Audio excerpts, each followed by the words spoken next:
The following is a live sports presentation on Glycon. Glycon's coverage of Central Kentucky high school football starts now.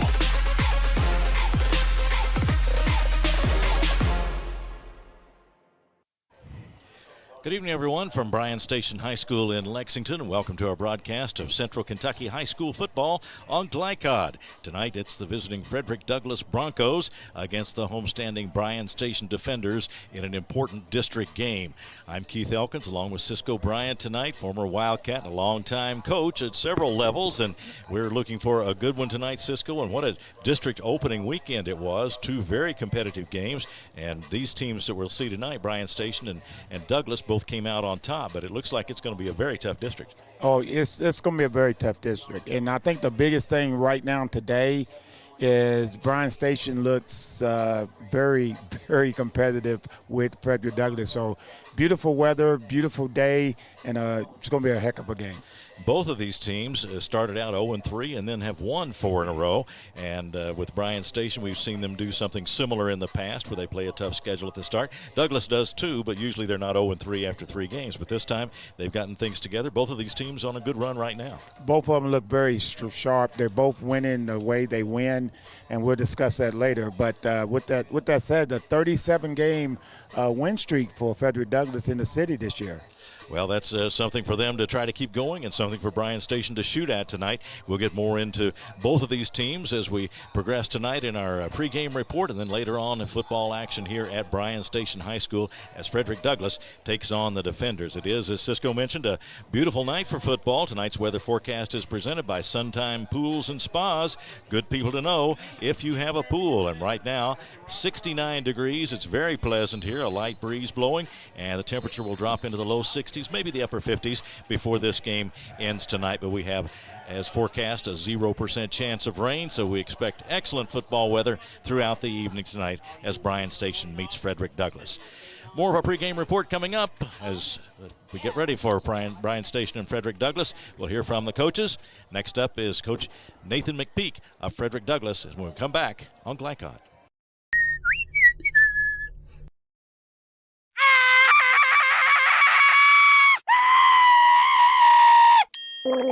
Leaves and other dirt and grime are no match against the experts at Suntime Pools, your BioGuard dealer. Weekly service, computerized water testing, or just need advice. Our reputation has made us the company of choice for all your pool needs. Visit us today for a full line of BioGuard swimming pool products. Suntime Pools. Hey, who turned out the lights? Hello? New recruit, take advantage of our apprenticeship program. Come out of our 4-year course debt-free. With health insurance, a guaranteed pension, a degree, and an electrical license. 3 words I'd use to describe the apprenticeship are opportunity, skillful, educational, solid career path, rewarding, beneficial, and a brotherhood. A life-changing opportunity. The cost of school is free. All your books are paid for. You go to school once every 2 weeks. All the other stuff is on-the-job training. The teachers here are great. They're all very, very knowledgeable. They're preparing you for what you're already seeing in the field. You're struggling with something at school. Sometimes your fellow students can help you work through that. Everyone's willing to help each other. It's like a big family. I love being a part of a union, something bigger than myself. This field is so vast. You can find something that you really love to do because there is so much you can do with it. I went from a job to a life-changing career. Power up your potential with the IBEW. Home of excellent service, support, and satisfaction, Lexington Outdoor Power Equipment is your one-stop mower shop. Family owned since 1985, Lexington Outdoor offers top brands like Husqvarna, Toro, Grasshopper, and Echo. Plus, free pickup and delivery. Located just 2 miles west of Douglass High School, they're open weekdays and most Saturday mornings. For more info, stop in or visit their website at lexoutdoorpower.com. Lexington Outdoor Power Equipment, the right equipment for the right job. Listen up. In a world overwhelmed by noise, we live life on simpler terms. Our terms. No agendas, no drama. Our road, our rules. Let's ride. Can one college be all things to all people? Bluegrass Community and Technical College can. Learn more at bluegrass.kctcs.edu. This edition of Coach's Comments is brought to you by Bluegrass Community and Technical College.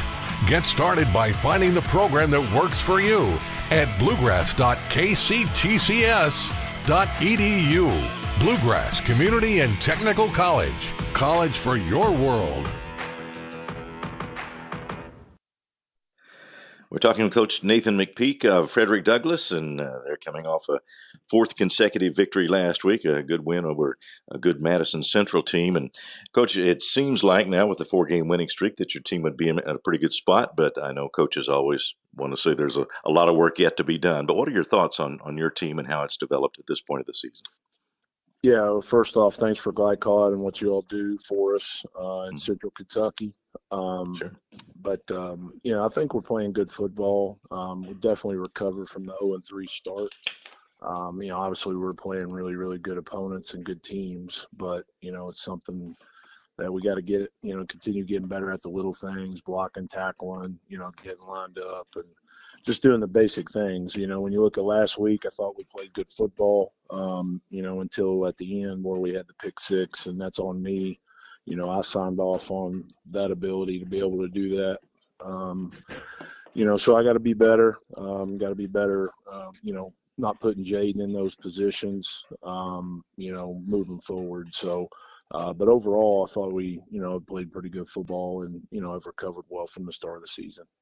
You had mentioned last week a bit of a concern about how experience would play into that game, and your team is young at some positions. Do you feel like now with each week you gain experience? Are you feeling pretty good about how they're coming along as far as the younger players are concerned? Yeah, I think so. Madison Central has a really, really good senior class, and their quarterback is a junior that does a really good job with that offense. And, it's really hard to get up a bunch of scores on those guys just, because they get it and keep it so long and time possession with just what they do offensively. So, they present a lot of challenges to you. Really, even though it's defensively, you got to do it. Offensively, it puts pressure on you. When you do get the ball, you got to do something with it because you're not going to get as many possessions, and your time of possession is very, very low. So, it's something that they put you in that position. But as far as the youthfulness goes, we are in week 9, so obviously, a lot of these guys have played a lot of football. Sophomores become juniors, juniors become seniors,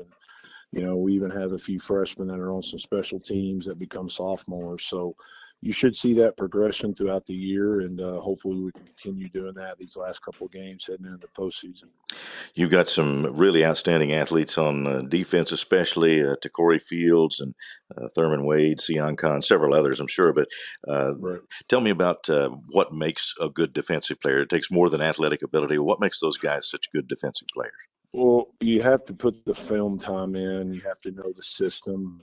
Our defensive system is very complex. We have a college-based system, and I think that's proven defensively and offensively with the systems that we run here because a lot of our guys are going and playing early in college careers. As freshmen and sophomores by our player development program and what we do schematically. So defensively, it starts there. Then, you have to know the formations. You have to know how to get lined up.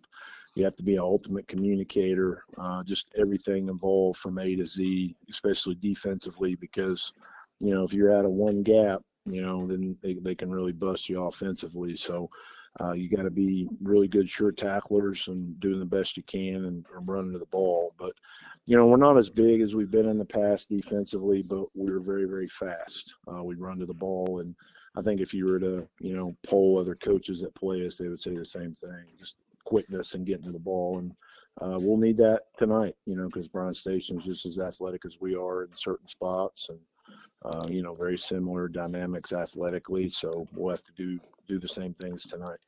Yeah, and they're coming into the game in the same situation that your team had, where they lost the first 3 and then won the next 4. But this has got to be a big game, really, in every aspect. A district game, and players and coaches know each other and have for a long time. That makes a special night for you, doesn't it?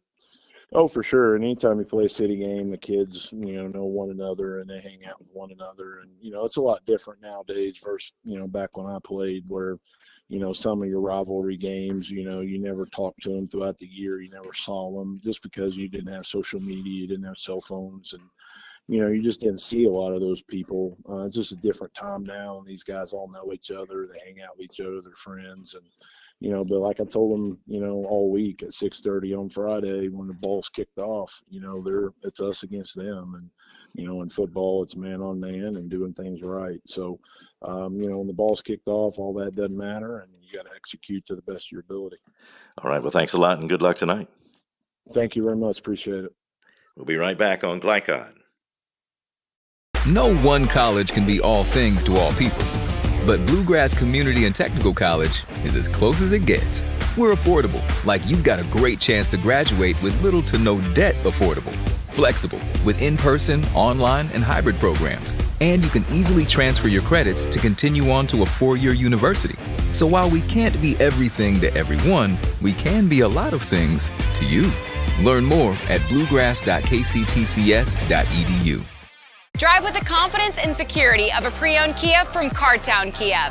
This incredible certification package is loaded with a 5-year, 60,000-mile bumper-to-bumper warranty, a 10-year, 100,000-mile powertrain warranty, 10 years of national roadside assistance, and 2 years of free maintenance. Choose from over 70 certified pre-owned Kias or over 1,000 vehicles of all makes and models. It's new car driving at used cars prices with certified pre-owned Kias from CartownKiaUSA.com.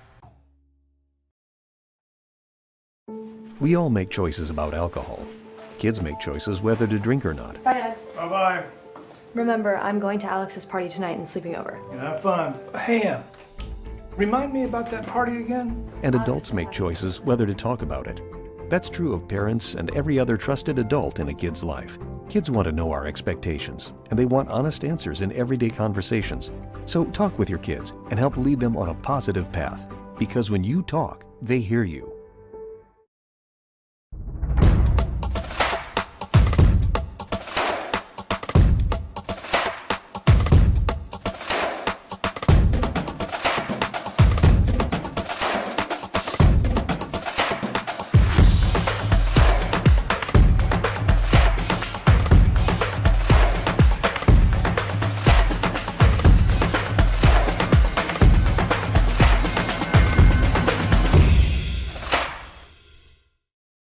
For any of your window, door, and siding needs, contact the team at Elite Building Products. Their factory-certified, licensed, and insured contractors have been installing energy-efficient windows and doors for over 30 years. They also offer energy tax credits and military veteran discounts. Locally owned and open weekdays at 242 Wilson Drive, just off of the 27 bypass. For a free estimate, call 859-887-2440. Elite Building Products. With Fast Signs, create custom deep sea signage that makes the wait a visual escape. Fast Signs, make your statement. Stuck on the road? Call Martin's Peterbilt Mobile Service. Our 24/7 commercial roadside service, truck and trailer repair, and warranty service will have you back on the road in no time. Call us 24 hours a day, 7 days a week. Martin's Peterbilt, keeping you rolling. You're watching Central Kentucky High School football on Glycon. We're back at Bryan Station High School on Central Kentucky High School football on Glycon tonight. I'm Keith Elkins, Cisco Bryant alongside. Jackson Miller is our producer tonight, and John Strange is our camera operator. That's your Glycon crew. Thank you so much for joining us this evening. A beautiful evening for football here as district rivals Bryan Station and Frederick Douglass go at it in just a few minutes. So let's take a look at the keys to the game. Tonight's keys to the game are presented by Martin's Peterbilt of Central Kentucky. They strive to keep your trucks moving through outstanding parts availability and unmatched service. Cisco, keys to the game tonight. It's going to be redundant because I think both sides of the key to the game for Bryan Station and Frederick Douglass has to do with their defense. Frederick Douglass does it a little different than Bryan Station. The keys to the game for them is they only gave up 7, 7, 0, and 8 points. So their defense has been bending but ain't broke. Bryan Station, same thing. They've given up, and then they make stops when it matters. And then the other part of the key to the game, Talbot for Frederick Douglass, Barber for Bryan Station High School, who to me, I got to throw this in, she'll be looking for the Paul Horney Award because that young man does everything. That's Mr. Barber. He really does. We'll see him on both sides of the ball, and he can make a play from anywhere to anywhere. To anywhere, yeah. So the key to the game is defense and stopping the main guys on offense. All right, those are the keys to the game presented by Martin's Peterbilt of Central Kentucky. This broadcast is authorized by Bryan Station High School with production rights owned by Glycon. Our aim is to provide the most positive representation for all participating student athletes, coaches, and game personnel. Thank you very much for watching. We'll come back in just a moment, and we'll hear from Bryan Station coach J.T. Haskins after this on Central Kentucky High School football on Glycon. First responders do the incredible. They help save lives. And so can you by donating at CSL Plasma. Your plasma donation can help create 24 critical life-saving medicines. And you can be rewarded for your generosity. Every plasma donation can do so much for so many. Do the amazing. Help save lives. Donate plasma today at your local CSL Plasma Center. Central Kentucky Driving School is raising the bar in driver education because the safety of their students is too important for anything less. Offering driver training for teens and adults, Central Kentucky Driving School will equip you with the skills needed to become a safe and confident driver. A proud community partner, Central Kentucky Driving School invests in their students and families and guides you every step of the way. For more information, give them a call at 859-538-7775 or visit drivecky.com.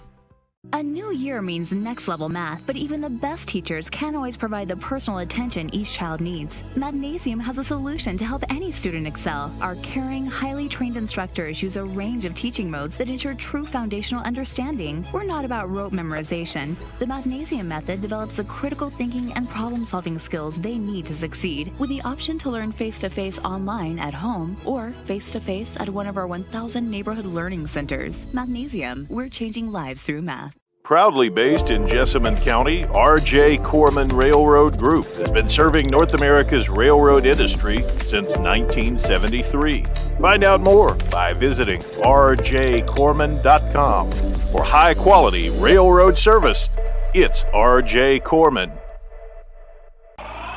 New recruit, take advantage of our apprenticeship program. Come out of our 4-year course debt-free. With health insurance, a guaranteed pension, a degree, and an electrical license. 3 words I'd use to describe the apprenticeship are opportunity, skillful, educational, solid career path, rewarding, beneficial, and a brotherhood. A life-changing opportunity. The cost of school is free. All your books are paid for. You go to school once every 2 weeks. All the other stuff is on-the-job training. The teachers here are great. They're all very, very knowledgeable. They're preparing you for what you're already seeing in the field. If you're struggling with something at school, sometimes your fellow students can help you work through that. Everyone's willing to help each other. It's like a big family. I love being a part of a union, something bigger than myself. This field is so vast. You can find something that you really love to do because there is so much you can do. I went from a job to a life-changing career. Power up your potential with the IBEW. Looking for a partner that delivers big results with a small business touch? Meet Strat BPO, a joint venture combining 49 years of federal contracting experience with the agility of being woman-owned. We provide scalable business process outsourcing and contact center solutions with top-tier compliance and people-first service. We are 400-plus employees strong, ISO certified, and FSMA compliant. Now hiring in Clark County, bringing 400 new jobs and a bold commitment to community growth. Strat BPO, small business certified, large business proven. You're watching Central Kentucky High School football on Glycon.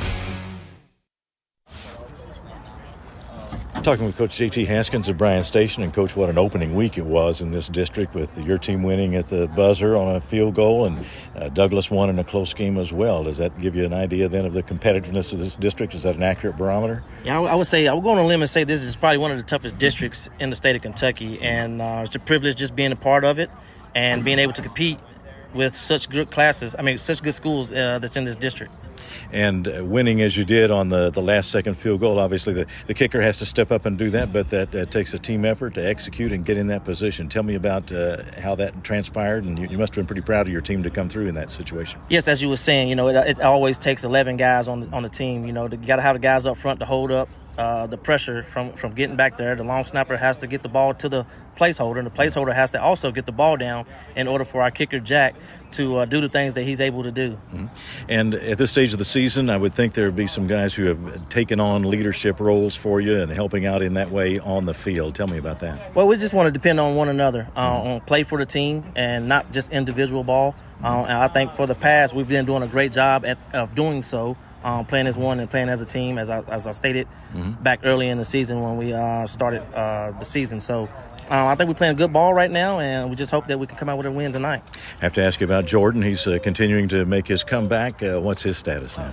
Jordan, he's be 100% tonight, so we look for him to fly around on the defensive side of the ball, getting us in and out of coverages and checks. So should be an interesting game.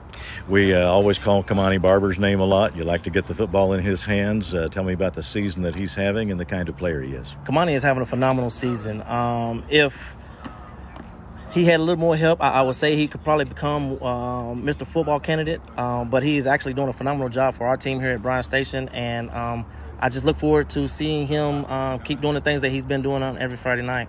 We're going to see a lot of good athletes on the field tonight, and certainly no shortage on the Douglas side. They bring some fine football players and a great team approach as well. What's the biggest challenge in trying to overcome that?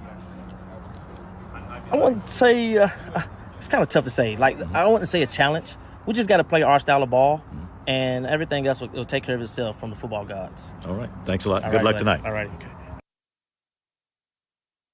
Partner that delivers big results with a small business touch? Meet Strat BPO, a joint venture combining 49 years of federal contracting experience with the agility of being woman-owned. We provide scalable business process outsourcing and contact center solutions with top-tier compliance and people-first service. We are 400-plus employees strong, ISO certified, and FSMA compliant. Now hiring in Clark County, bringing 400 new jobs and a bold commitment to community growth. Strat BPO, small business certified, large business proven. Can one college be all things to all people? Bluegrass Community and Technical College can. Learn more at bluegrass.kctcs.edu. Listen up. In a world overwhelmed by noise, we live life on simpler terms. Our terms. No agendas, no drama. Our road, our rules. Let's ride. Need a tow? Martin's Peterbilt Towing Service is here 24/7. Based in London and Pikeville, we will travel to you. Commercial trucks and trailers, no job too big. Call us 24 hours a day, 7 days a week. Martin's Peterbilt, keeping you rolling.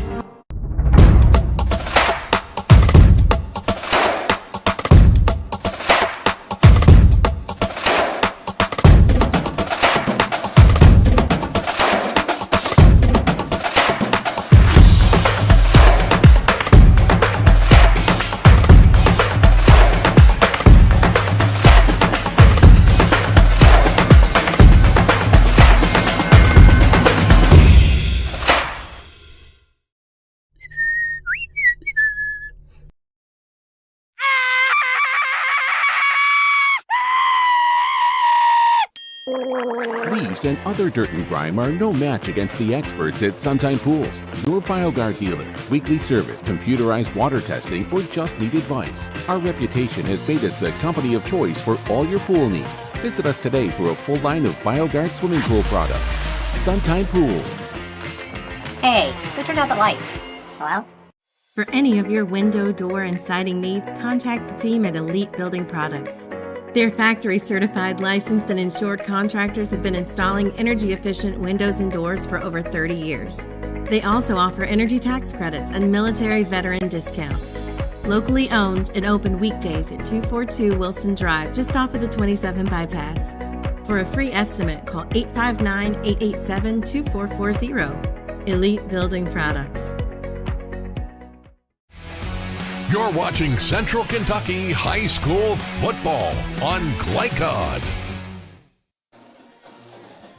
Back at Bryan Station High School, game time approaching. Bryan Station and Frederick Douglass. Let's take a look now at tonight's game plan. It's built by Elite Building Products in Nicholasville. The right decision for your home. Cisco, what are these coaches planning tonight? Well, the biggest plan for Frederick Douglass, we'll go them first. Frederick Douglass' biggest plan is try to be 60-40, running the ball as well as passing the ball. They got 3 outstanding receivers that can catch the ball and go the distance, so that's a big deal. And with Bryan Station's game plan, stop the run, because that's been the biggest thing for them right now is stopping the run. So their biggest plan is let's stop the run, let's make Frederick Douglass throw it. And of course, coaches design game plans, and they're carried out as best as they can.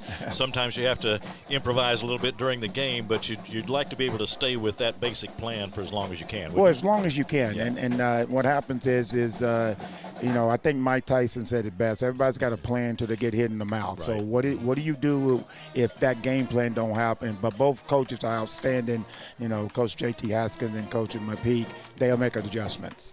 All right, tonight's game plan is built by Elite Building Products in Nicholasville, the right decision for your home. We'll take a break and come back with more, including the kickoff in just a moment here on Glycon. We're here to hear what's on your mind.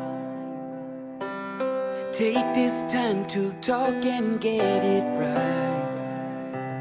You know I'll be there all your life.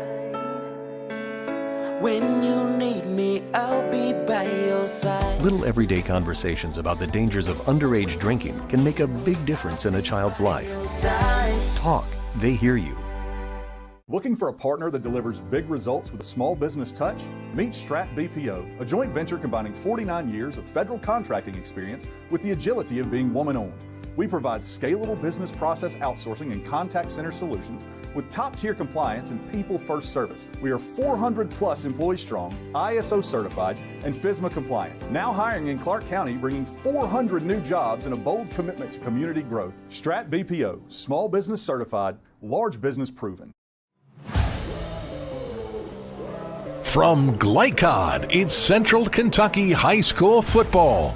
Tonight's game is brought to you by Bluegrass Community and Technical College, college for your world. Manowar Harley-Davidson, 100% Kentucky owned and operated. IBEW Local 369, power up your potential. New Vista, we see the good ahead. Martin's Peterbilt, keeping you rolling. Elite Building Products in Nicholasville, where you'll find top quality products for your home. Lexington Outdoor Power Equipment, the right equipment for the right job. Suntime Pools and Spas, good people to know if you have a pool. And by Fast Signs. Now to the field for all the action from Glycon on Central Kentucky High School football.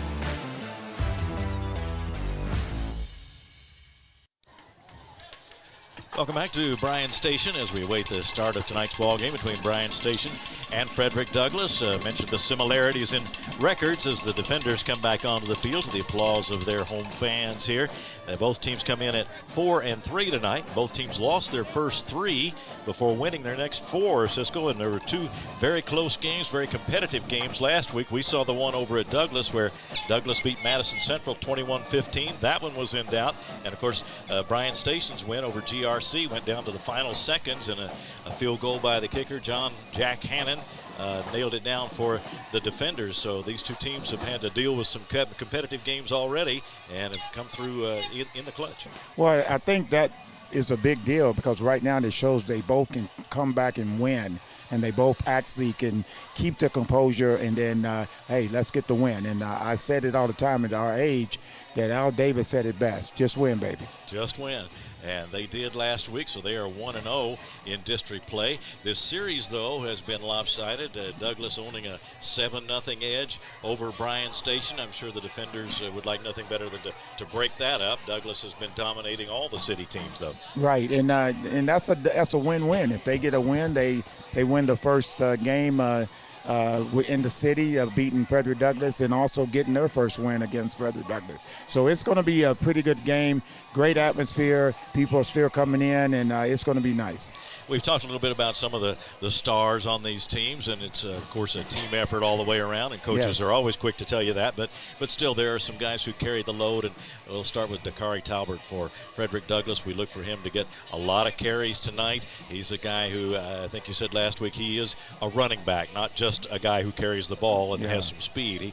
And by that, you mean he uses his blocking, all those other more nuanced things that a running back has to do, right? Right, and his vision is unbelievable. His presence of where he's at, his stop and go, that's what I'm most amazed about him. He can stop and go on a dime like a Ferrari. I mentioned some of the athletes there on the Douglass side on defense, and Takori Fields, an outstanding defensive player. Oh, I was very fortunate to coach him in middle school, so he's progressed every single year as Frederick Douglass will receive the kickoff. But with that said, his nickname is Missile because he will go all over the field. And a quick word on Kamani Barber. We talked about him earlier, but he is a great and personal athlete. He is the McCaffrey of Bryan Station football. He can do it all. Well, we're just about set to go, and Hannon will tee it up and get us started here at Bryan Station tonight. Glad you've joined us on Glycon.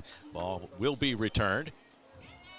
Green has it and comes up around the 10, the 15, and is tackled there after a short return, so a long way to go after the kickoff. Yeah, Bryan Station did a very good job of staying in their lanes. There's a very good kickoff in the corner, and normally you get out of your lanes on that, but they stayed in there, and here goes the play-by-play. So we're set to go, and first play from scrimmage for Douglass.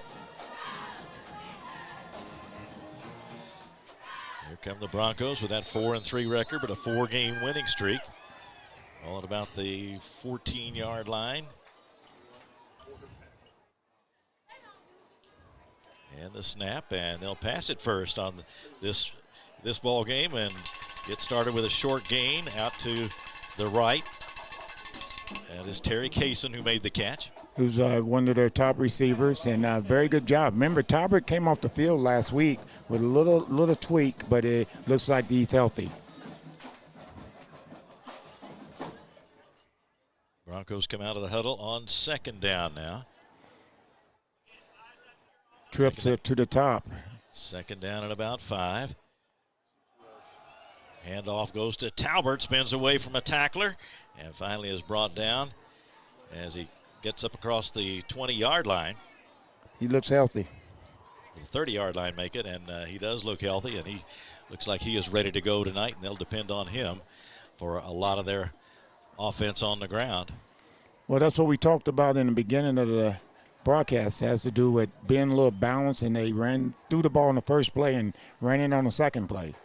Jaden Guzman, the freshman quarterback, takes the snap, fakes this time, and throws out to the left side. And there's Kaysen again. They brought him down at about the 45-yard line as he was brought down on the play by Keon Johnson. But that's good for a Douglass first down, and they've gone to the air here early. Right, very early. Well, I mean, I think they just want to keep them balanced and give Talbot an opportunity. They're spreading them out again with trips down here at the bottom. Guzman waits and takes it and gives it off to Talbert this time, and he's up across midfield into Bryan Station territory at the 48. Jordan Haskins, who we hear is back to 100% according to the coach, who is his dad, and he has been sidelined a lot this year by a high ankle sprain, which is a tough injury to bounce back from, but he has done it gradually and back to form now. Right, that's an outstanding young man as well. He's got a lot of D1 offers and coming into his junior year, so I'm glad he's back. Make it second down and 3 for Frederick Douglass. And they give to Talbert. Straight ahead he goes, battling for the first down yardage, and he's got it down at about the 44. Yeah, he showed a little bulldog on that one with no dancing. He kept the shoulder squared and pushed it and got the first down.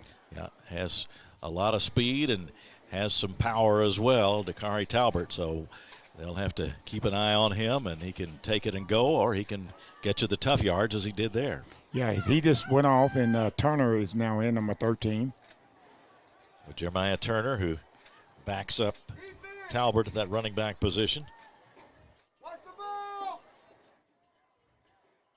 Here's the snap. Turner takes it. Turner turns the left side, and he is down close to another first down. Down about the 35-yard line, maybe inside the 35. Yeah, Turner's one of those young men that actually will get a lot of pub if Talbot wasn't doing what he does. Because Turner was outstanding. He was actually a freshman, and he tore his ACL, and he was actually going to start as a true freshman. Turner, 5'8", 185, and a junior. And they have one more back that's on the sideline. That's Ross, and he's a junior as well. Clay out to the right for Douglas. And now they give us to Turner. Couldn't find anything up the middle. Tried to go left and didn't need much for the first down.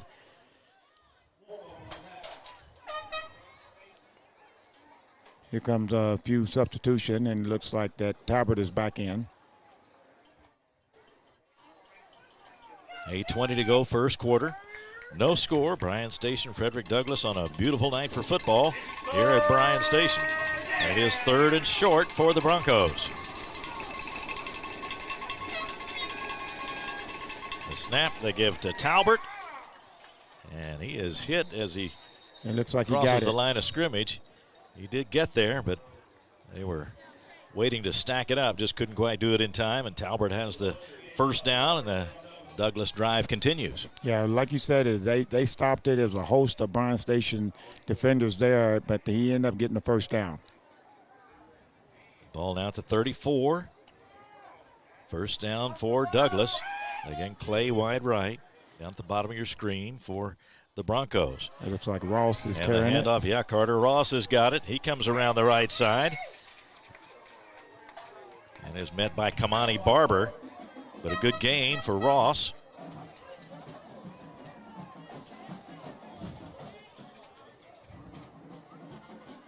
Be second down and short for the Broncos again. Second down to about a yard. So a good pickup for Ross. Well, it looks like Frederick Douglass is doing what Bryan Station do. They got a host of running backs, and they're using them. Snap, some movement up front. Flags fly. It looks like it's offsides against Bryan Station. Like I said, I always look at the line judge and see which way he throws his flag, because that's usually indication on where it's going. The results is a first down. It is against Bryan Station. That'll put him, give him the necessary yardage for a first down, and they're now on the 20-yard line. First down, Frederick Douglass. Guzman waits for the snap and has it. Fakes to Dakari Talbot, throws instead to Clay, and that's a touchdown. Oh, nice little play action. That's a very nice play action, a skinny post. And they got an unsportsmanlike conduct after the touchdown. Way too much celebration. I don't know. It's just hard when you're that young not to show enthusiasm. It is. That's true. Now the enthusiasm comes after the pass to Clay, and the catch puts Douglas up by a 6-0 score. 6:48 to go in the first quarter.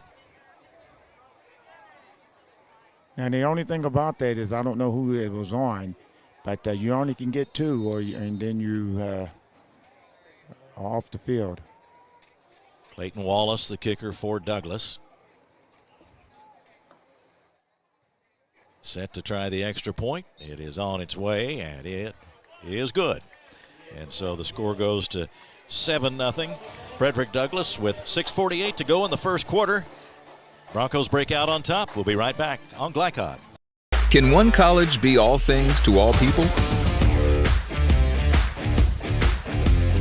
Bluegrass Community and Technical College can. Learn more at bluegrass.kctcs.edu. You're watching Central Kentucky High School football on Glycon.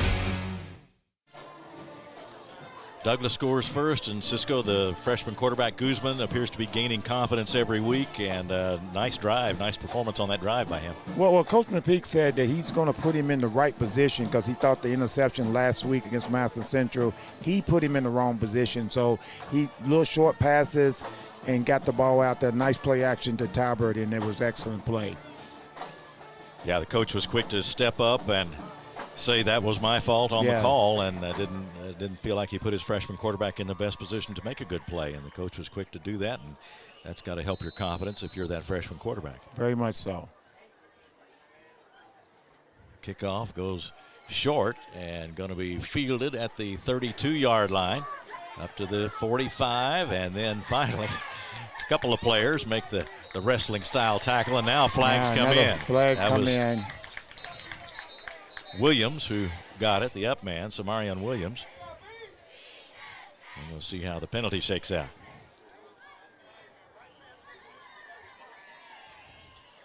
Defenders will get their hands on the football, trailing 7-0 with 6:20 to go in the first quarter here at Bryan Station. Both teams coming in at 4-3. Got another unsportsmanlike conduct personal foul against Frederick Douglass. That's their second. So personal foul against Douglass, and they'll step that one off. Officials tonight, referee Mark Harvey. Umpire is Scott Allison. Head linesman Jeremy Dixon. Line judge Josh Ford. Side judge Hayden Gant. Field judge Dave Hammond. And the back judge is Keith Bellisk.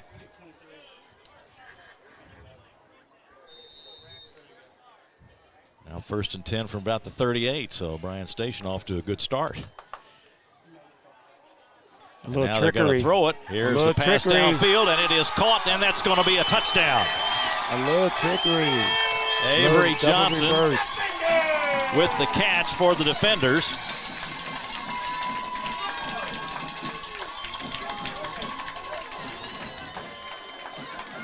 Well, hold up. It looks like a flag's down. There is a flag down. Roughing the passer. Roughing the passer, so that'll be on the kickoff. That's against Frederick Douglass. The reason why we didn't see it, he has a pink flag. Okay. Yeah, that's why we didn't see it. He has a pink flag.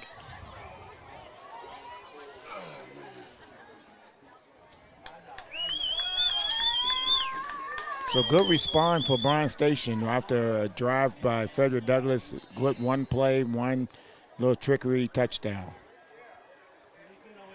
Here is Hannon with the kick. He sends it on its way, and it is good. And quickly we have a response by Bryan Station. It is 7-7 with 6:15 to go in the first. Well, like we said earlier, Mike Tyson said it. Frederick Douglass hit Bryan Station in the mouth, and they came right back with their own big punch. So Bryan Station answers. The catch by Johnson.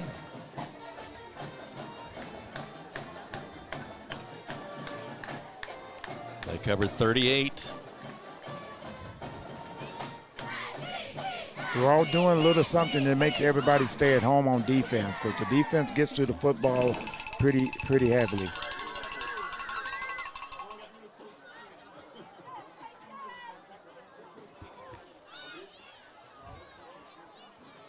But now we'll step off the penalty.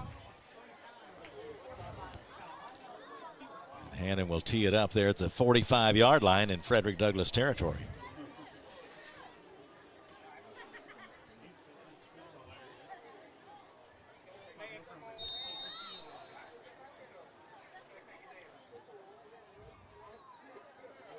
And he sends that one out of the end zone.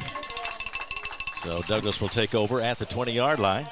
Game tied at 7-all. We expected a good competitive game. We got some highlights here in the very first quarter, early in the game. Early in the game. We mentioned beforehand that had some stars on this team and both teams, and expect to see some good athletic plays tonight, and so far we have. And these defenses will make themselves known before this is over too. Right. The defense is going to settle down on both teams. Right now, just making sure they stand into the lanes and be responsible for their responsibility.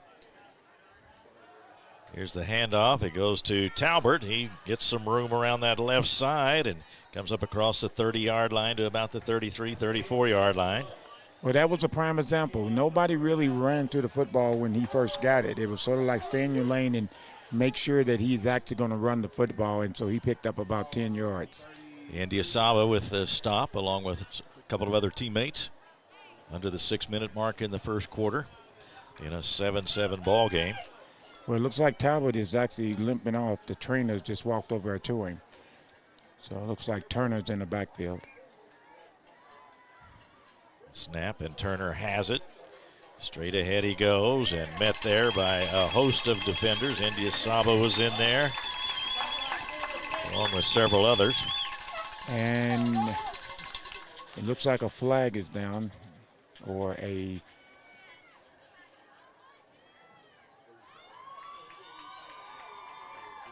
like I said, the head official has a pink flag, and there's a pink mark on the ground. I don't know if it's timeout.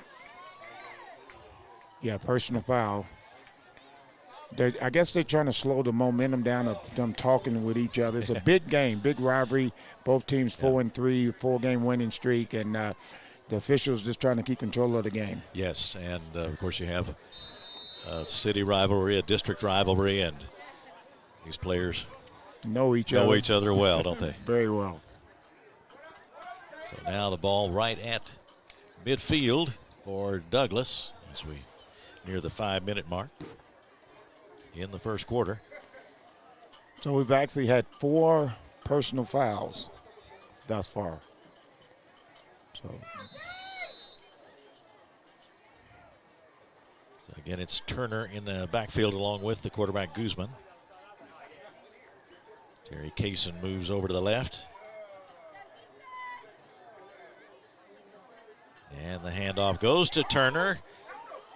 Found some room around the left side and down close to the 40-yard line, maybe inside the 40. Looks like they might have him pinned up in the backfield, but he was able to get out and turn the corner. Right, and that's pretty good to switch out of Turner with Talbot and Ross in your backfield. That's pretty good, and all 3 of them are juniors. They all will return next year, and look like Talbot is back in. Ball at the 39. First down for Douglas. And the handoff to Talbot. And he is brought down. Raymond Young got into the backfield and brought him down. Right, kept him from going downhill, and good pursuit on the back end as well. Very good job of staying at home and getting to the football by Bryan Station's defense. Raymond Young listed at 5'7", 197, and a junior. Got in there quickly on that one. Second down and about 13 for Douglas. Now, this is a little situation now for the freshman quarterback right now. He's behind the sticks, and we'll see what they call.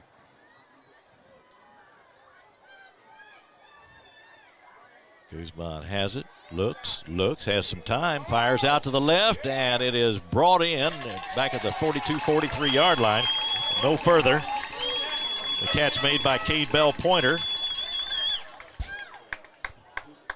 The ball seemed to stay in the air a long time, didn't it? I thought the defensive back saw it and was going to break and going the other way, but he took the obvious and just make the tackle. So now third down and about 11. And that was a risky throw, like you just said. That ball stayed in there a long time, and he actually threw it back across the grain. And you don't really see that very much. So third down, about 11 for Frederick Douglass. The ball at the 40-yard line in Bryan Station territory. Crowd making some noise. Here is and quarterback. The ball is loose, and a scramble for it. He got it back. It looked like he was trying to throw it and then pulled it back, and then the ball actually just hit the ground. He was able to get it back, so Douglas does not lose possession, but they do lose their opportunity on third down. So now facing a 4th and 11.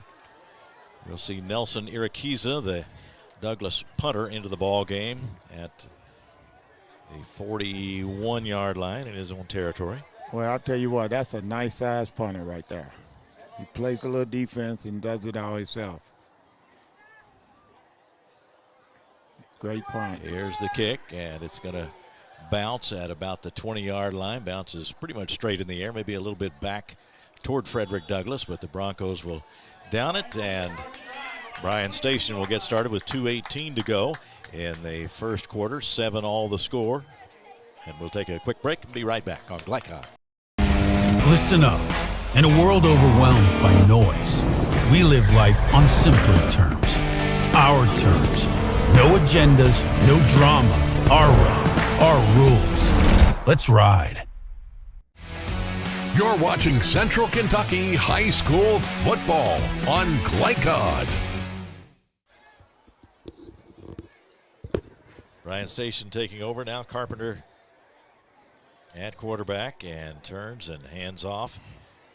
Not much there. Couple 3 yards as defenders open up with the running play. Avery Johnson on the carry.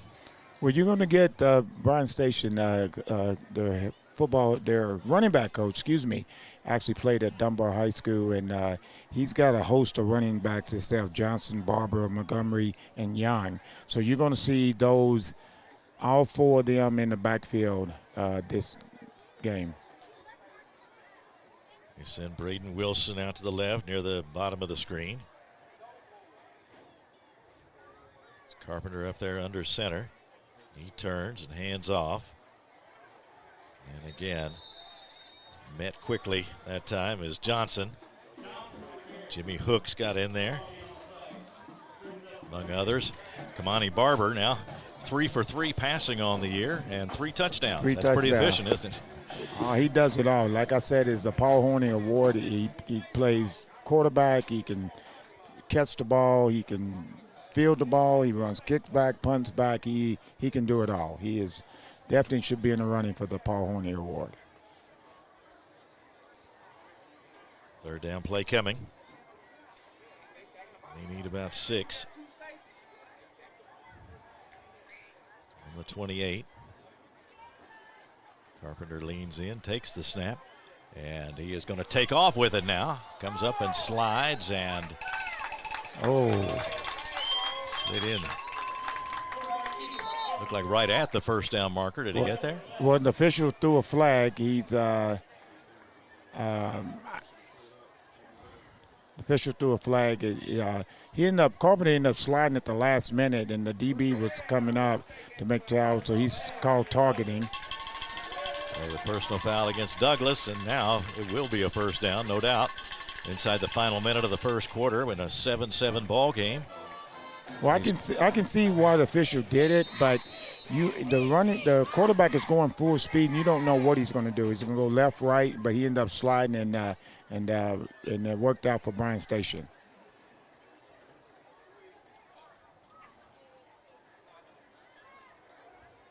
Carpenter takes the snap, and the ball slips out of his hand, and he's got a dive on it right there.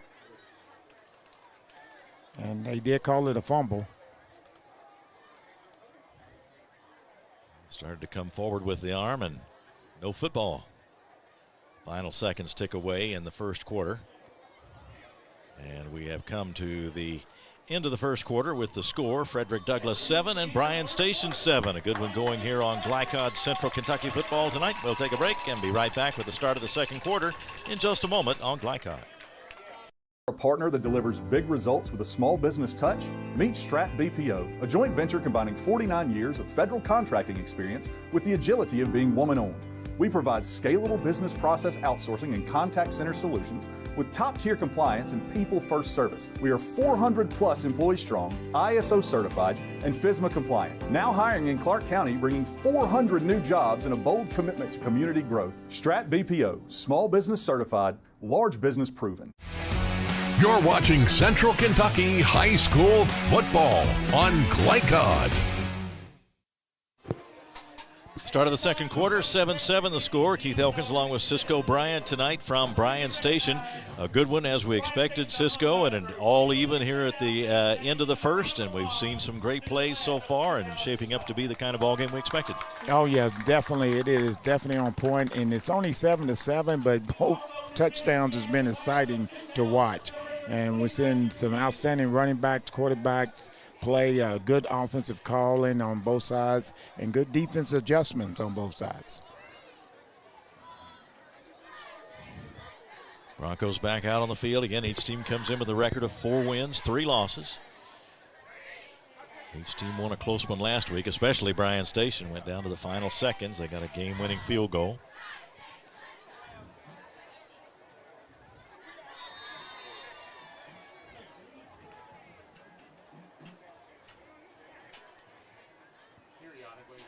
This time the snap goes right to Barber. And he's going to hand it to Johnson coming right. And he goes down the sideline and finds a little running room down there. And gets it into Douglas territory. And it looks like it's going to be a face mask as well. I don't know if he's going to give him a 5 or 15 because I did see him toss the flag. Personal foul. That'll be a 15-yarder.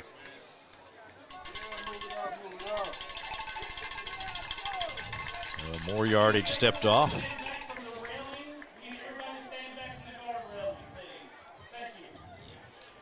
Now the ball at the 30-yard line. Bryan Station really on the move now. They send Wilson out to the left at the top of your screen.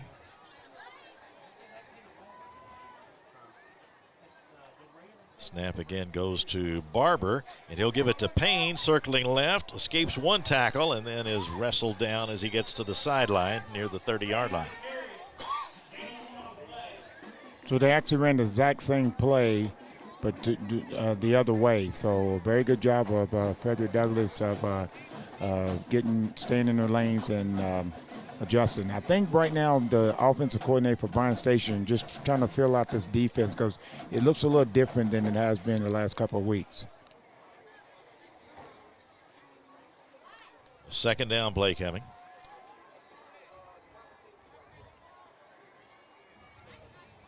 Again, Barber back there to take the snap. He rolls right and looks and throws downfield. That one's going to be short and picked off. Douglas has it going the other way.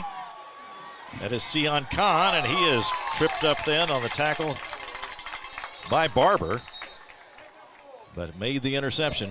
That one just not enough behind it on that one. Right, and like I said, Bryan Station, Frederick Douglass, their secondary is playing a little bit more zone coverage because they didn't run with the receiver. We got a personal foul, another flag, another personal foul on Frederick Douglass.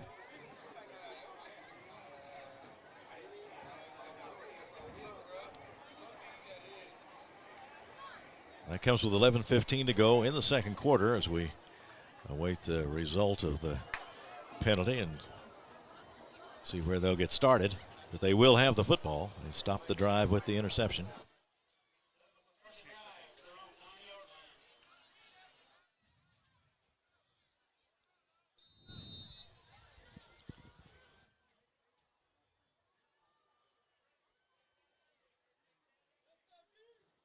Guzman waits the snap on first down and has it now and throws downfield.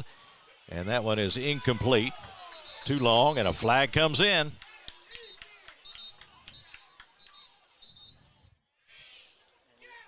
It's going for Kaysen down that left sideline. And also we got a flag in the backfield.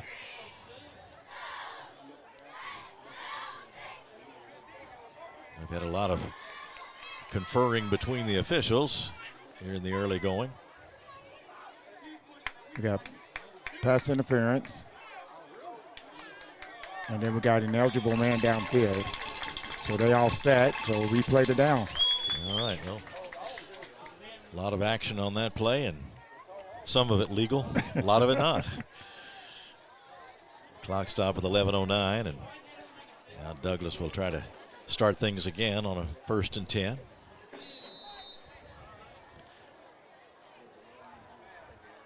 First and 10, ball at the 9.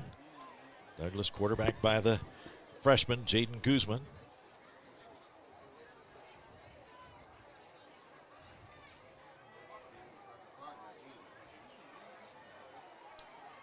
Here's the snap and the handoff to Talbert, straight ahead, running hard, but met there.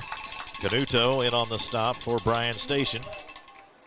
Very good wall right there for the defenders. Talbot hits the hole pretty hard. He's waiting for you to try to arm tackle him. Yeah, it doesn't take him long to get up a full head of steam, does it? No, it doesn't. And they send Stewart to the right. Looks like him and Turner is in the backfield. Talbert and Turner. Yes, they are.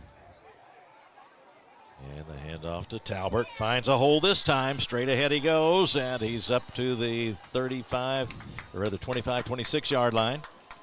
Well, he did a little bit of, what was the Pittsburgh Steelers running back? Back in the day, he would go slow and pick his hole. And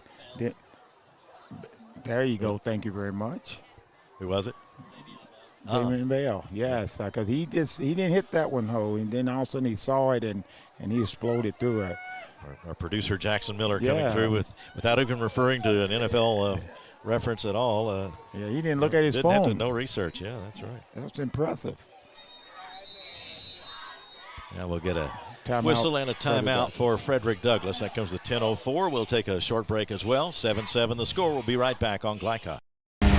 Listen up. In a world overwhelmed by noise, we live life on simpler terms. Our terms. No agendas, no drama. Our road, our rules. Let's ride. You're watching Central Kentucky High School football on Glycon. Back at Bryan Station, Keith Elkins along with Cisco Bryant. Jackson Miller is our producer tonight. John Strange, our camera operator. Glad you've joined us. A beautiful evening for football and a good game between two good football teams tonight. Both had rough starts at the beginning of the year, 0-3 starts, and then they've both won 4 in a row coming into this one. And if we could get a few less flags, a few less of those violations, why this one would take on a different rhythm, a different look to it. Right, it's just a lot of stop and go right now. But again, the officials are trying to keep it, keep the momentum and keep everybody intact. And we got another flag. And Carter Ross gets into the right side of the line. He is stopped after a short gain. And it looks like we got a legal formation. Oh, sideline warning. We got a sideline warning on Bryan Station. All right, Cedric Armstrong with the stop that time for the defenders.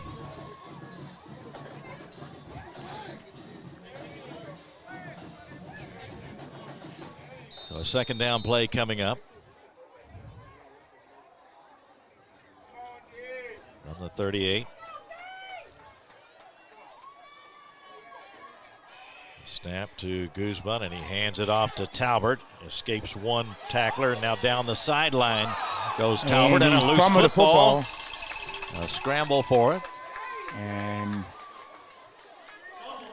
it looked like it must have went out of bounds because no signal, but it apparently went out of bounds. I mean, Douglass will retain possession. So it looked like Talbot was on the run, and somebody just swiped at it, and they ended up coming out. But Frederick Douglass maintained the ball, and it went out of bounds. It was at the 49-yard line, a first down for Frederick Douglass after the big game by Talbot.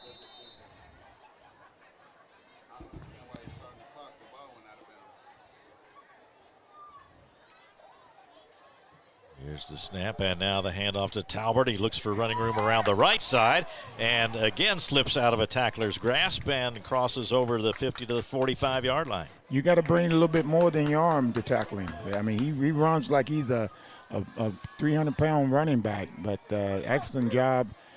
Bryan Station got there, but couldn't bring him down, and Talbot picked up about 5 or 6. So we'll call it 2nd and 4 from about the 45-yard line in Bryan Station territory. Broncos on the move again in a tie ball game. Here's the snap. There's Talbot again. This time crosses the 45 to about the 43, maybe the 42-yard line. They are definitely feeding their horse right now.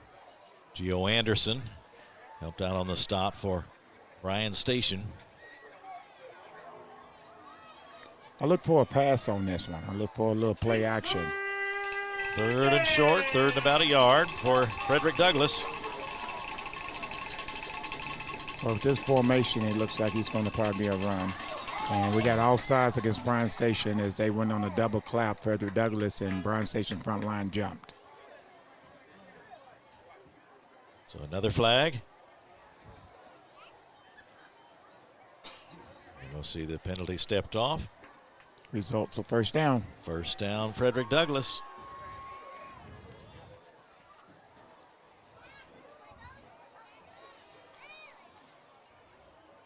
All at the 37-yard line in Bryan Station territory. Broncos again on the move, and each team has been helped or hindered by the penalties, depending on who has that football. Yes.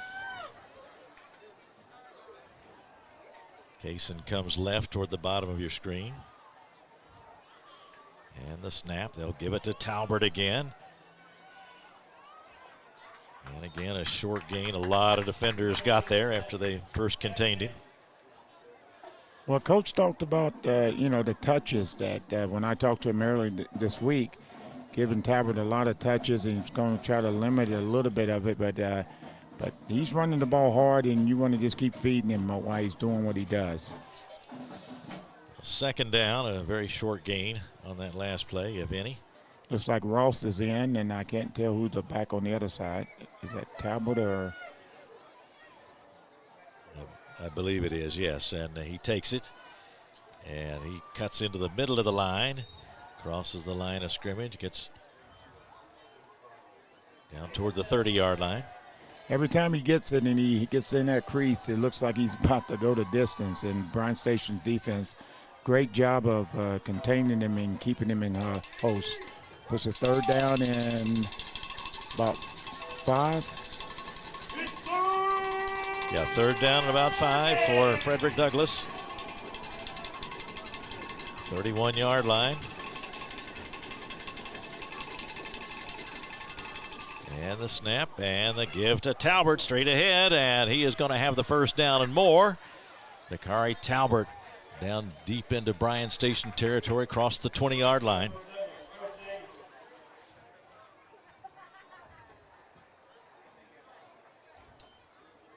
Spotted at about the 16.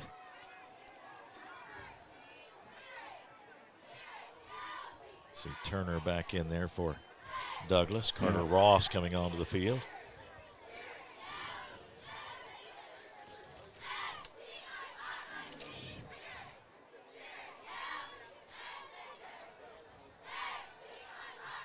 Stewart comes wide left for Frederick Douglass. Now the handoff to Carter Ross, circling right and then hit hard as he got out to the right. India Saba in on that spot, on that tackle. Yeah, and India did a very good job of getting off his block, because actually he was actually blocked by the guard, and they did a very good job in pursuing the ball. That's called using your hands.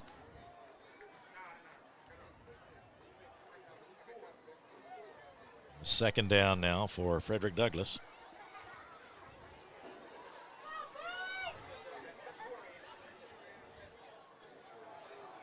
And the running play to the left with Talbert. And another flag. Another flag. That was defense on the play that time by Alaji Bojang, who's been an excellent defender for Bryan Station. Yes.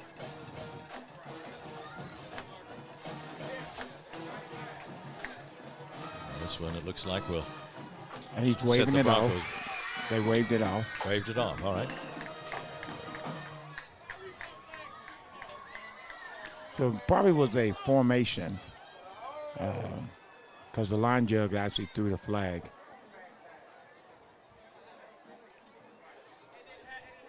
Third down play coming. So this is the third down, and let's see if Station can get off the field on this.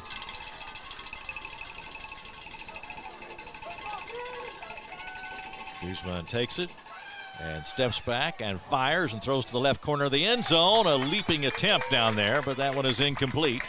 Going for Stewart. Yeah, great pass, great play call, good defense. That was very good, both sides of the ball right there. And it looks like that Frederick Douglass is going to go for it. Bryan Station, good coverage on. Yeah. They had him blanket. Receiver Stewart. Yeah, had him blanket. Bojang was back there. And Jordan Haskins as well. Yeah, that's a great name to say. I'm glad he's back. Jordan Haskins.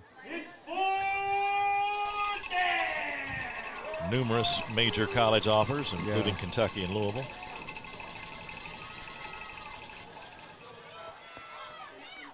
Guzman rolls right. Got his man out to the right, but a short gain.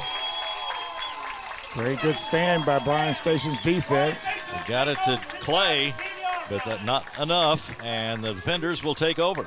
Right, he was looking downfield to try to find somebody open, and it didn't happen. He went to his check down, and the defense did an excellent job of coming back up and doing what they do. So a good stop for the defenders, and they'll take it over now. Still a 7-7 ball game. That was the score at the end of the first, and now we're 5:15 away from halftime, and that 7-7 score is still on the board. And then 7 also reminds us that it's a 7-0 series count in favor of Frederick Douglass over Bryan Station. So right. That has been a rivalry dominated by Douglass, but some good football teams at both schools.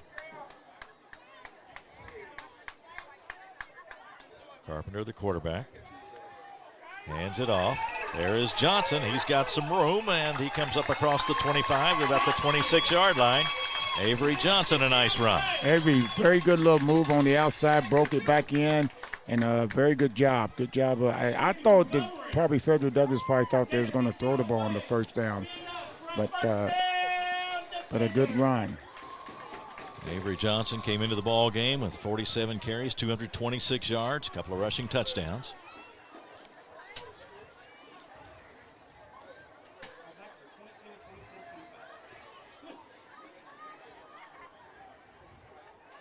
Snap to Carpenter, had to go up to get that one. Play comes around the right side, and they'll wrestle him out of bounds after a short gain. Johnson again, or was that Montgomery? That was Montgomery. Yeah. Well, it's going to be a barber show, I think, coming up real soon, because they're definitely going to get him involved in this offense.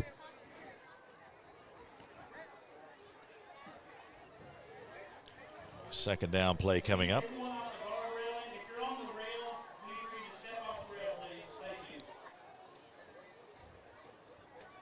Ball at the 28.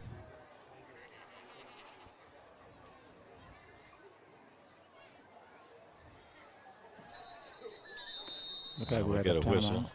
Somebody's going to take time out here because there looks to be a little bit of confusion. Bryan Station takes the timeout, and that comes with 3:56 to go in the second quarter. 7-7 the score. We'll be right back on Glycon.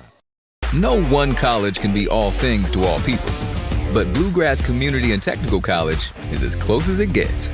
We're affordable, like you've got a great chance to graduate with little to no debt. Affordable, flexible, with in-person, online, and hybrid programs. And you can easily transfer your credits to continue on to a 4-year university. So while we can't be everything to everyone, we can be a lot of things to you. Learn more at bluegrass.kctcs.edu. You're watching Central Kentucky High School football on Glycon. Second down play coming up with 3:56 to go in the second. The game all tied at 7. Each team looking for its 5th win of the season and its 2nd in district play. Both these teams won last week on the opening weekend of district play, although neither won decisively. Close game, close battle for both teams, but they both got away with wins. That prepares them for this type of game right here. Snap to Carpenter. He's going to take off with it now. Comes upfield and gets to about the 31.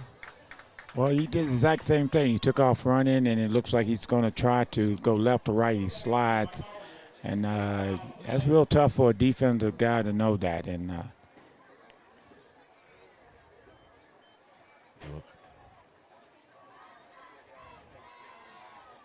third down play.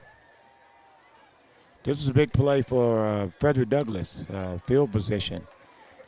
Ball at the 31-yard line. Third down at about 5. Carpenter gets the play and now heads back to the huddle. Barber heads out wide to the left.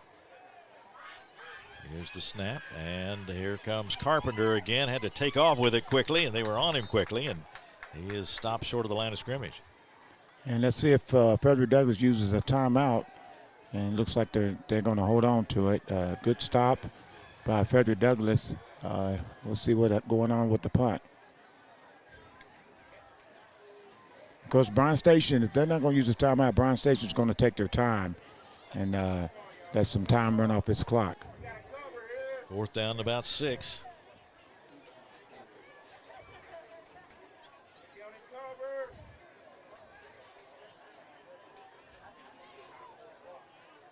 Here comes the snap and the kick.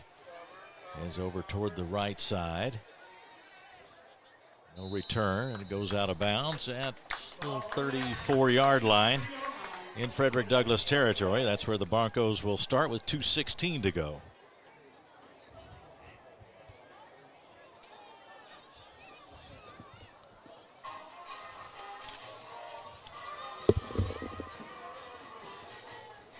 .216 left before halftime.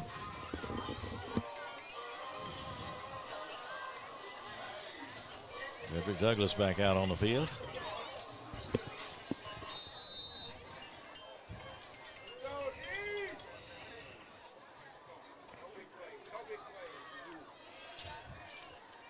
Guzman awaiting the snap on 1st down.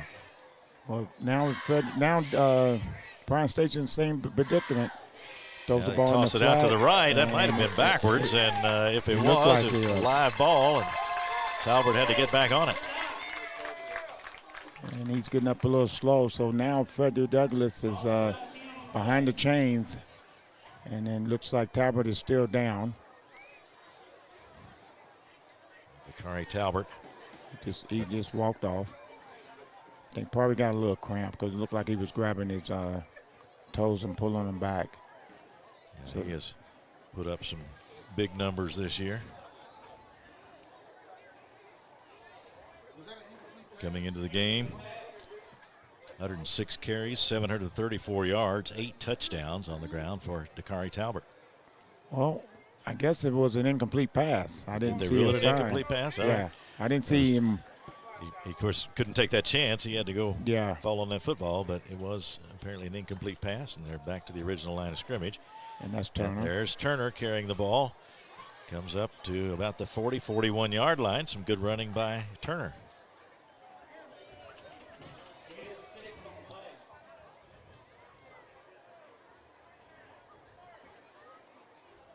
So Turner, a pickup of about 6.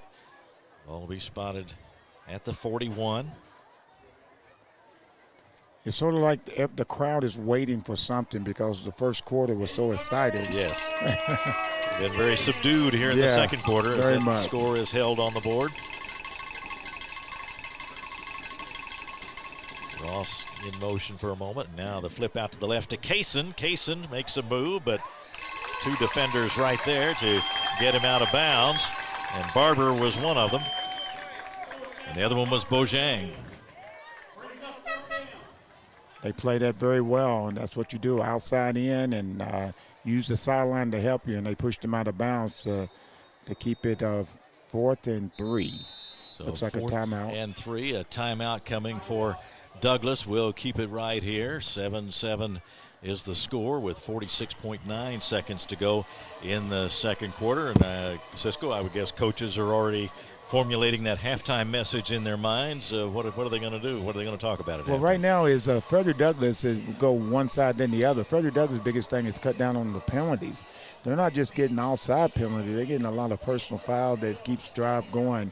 And then Bryan Station, they're doing a very good job because they haven't had the ball very much. And so when they do get it, I look for them to try to put it up in the air just a little bit to get those linebackers backed up a little bit. All even at 7. And of course, everybody's mind is on this particular ball game, but when you have a chance to reflect on it, these are the kinds of games that players really look back on and enjoy playing in, don't they? Right, you really do, because both of them want something and both of them are used to winning. They both won 4 straight. 4th down play coming. I think he's probably going to try to draw him offside. If he snaps it. He snapped it and gave it to Turner, and Turner almost finds broke running it. room. Comes across midfield and then is tackled down near the 36-yard line in Bryan Station territory. Well, that was a decoy because actually the quarterback looked to the sideline like and then he snapped it. So And I think the defenders was a little bit relaxed on that. And now he spikes it to stop the clock with 27.7. 27.7 seconds to go. And we talked about what a good backup Jeremiah Turner is. And, of course, could be playing a lot more had he not been derailed by the injury earlier in his career. But he's a fine running back in his own right. Yeah, fine running back, definitely. 42 carries, 159 yards, 2 touchdowns coming into this game. Had 15 yards on 7 carries last week against Madison Central, and that's not an easy defense to go against either. Right, but, Bryan Station, Frederick Douglass has little weapons in the outside as well, so they can actually throw the football, and then you have the back, and it looks like Turner is still in. At the 37. Bell pointer in motion. Guzman has the snap, and he's going to look, and he's going to throw downfield, and it a little bit too long. He was going for Stewart. Yeah, Stewart was behind him, had a couple little steps on him. Stewart had a couple little steps on him, and but he overshot him. The clock stopped at 22.7 seconds after the incomplete pass.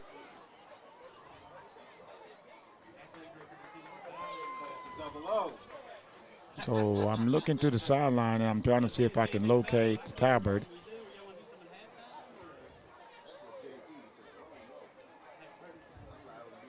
Again, the ball at the 37-yard line. It's a third down play. Big play for the defenders. Guzman wants to throw again. Looking, deep. and He's got throwing him. deep. And he caught down inside the 5-yard line. Did he hold on to it? Yes, he did. Good hit. He caught it. Now they're running down. They're going to spike it. That was Green. If it was, that's the former defender. Now they will spike it. Great catch, great throw right down the middle of the seam. Put the ball on the...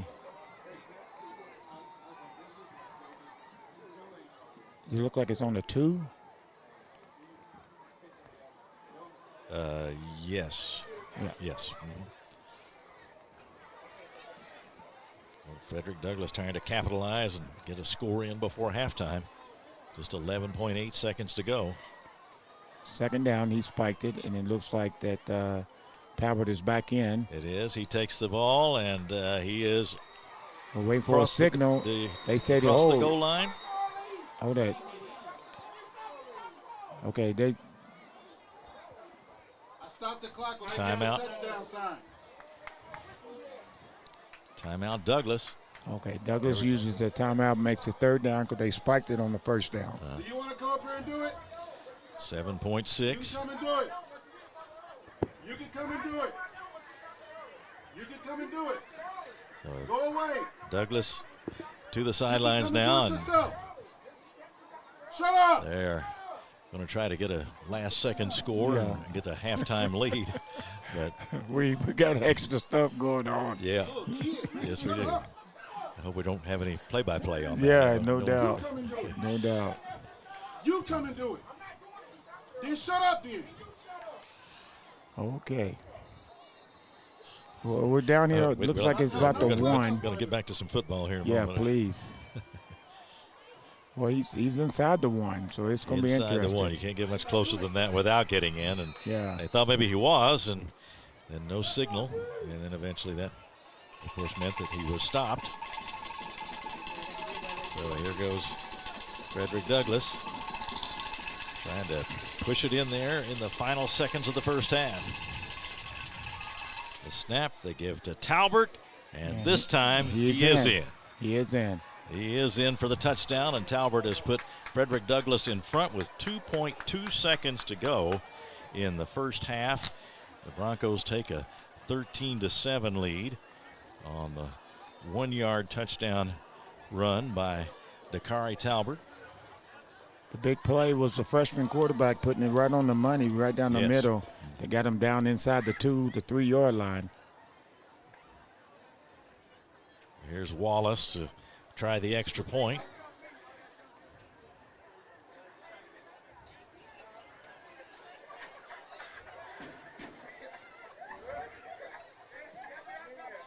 The snap and now the kick.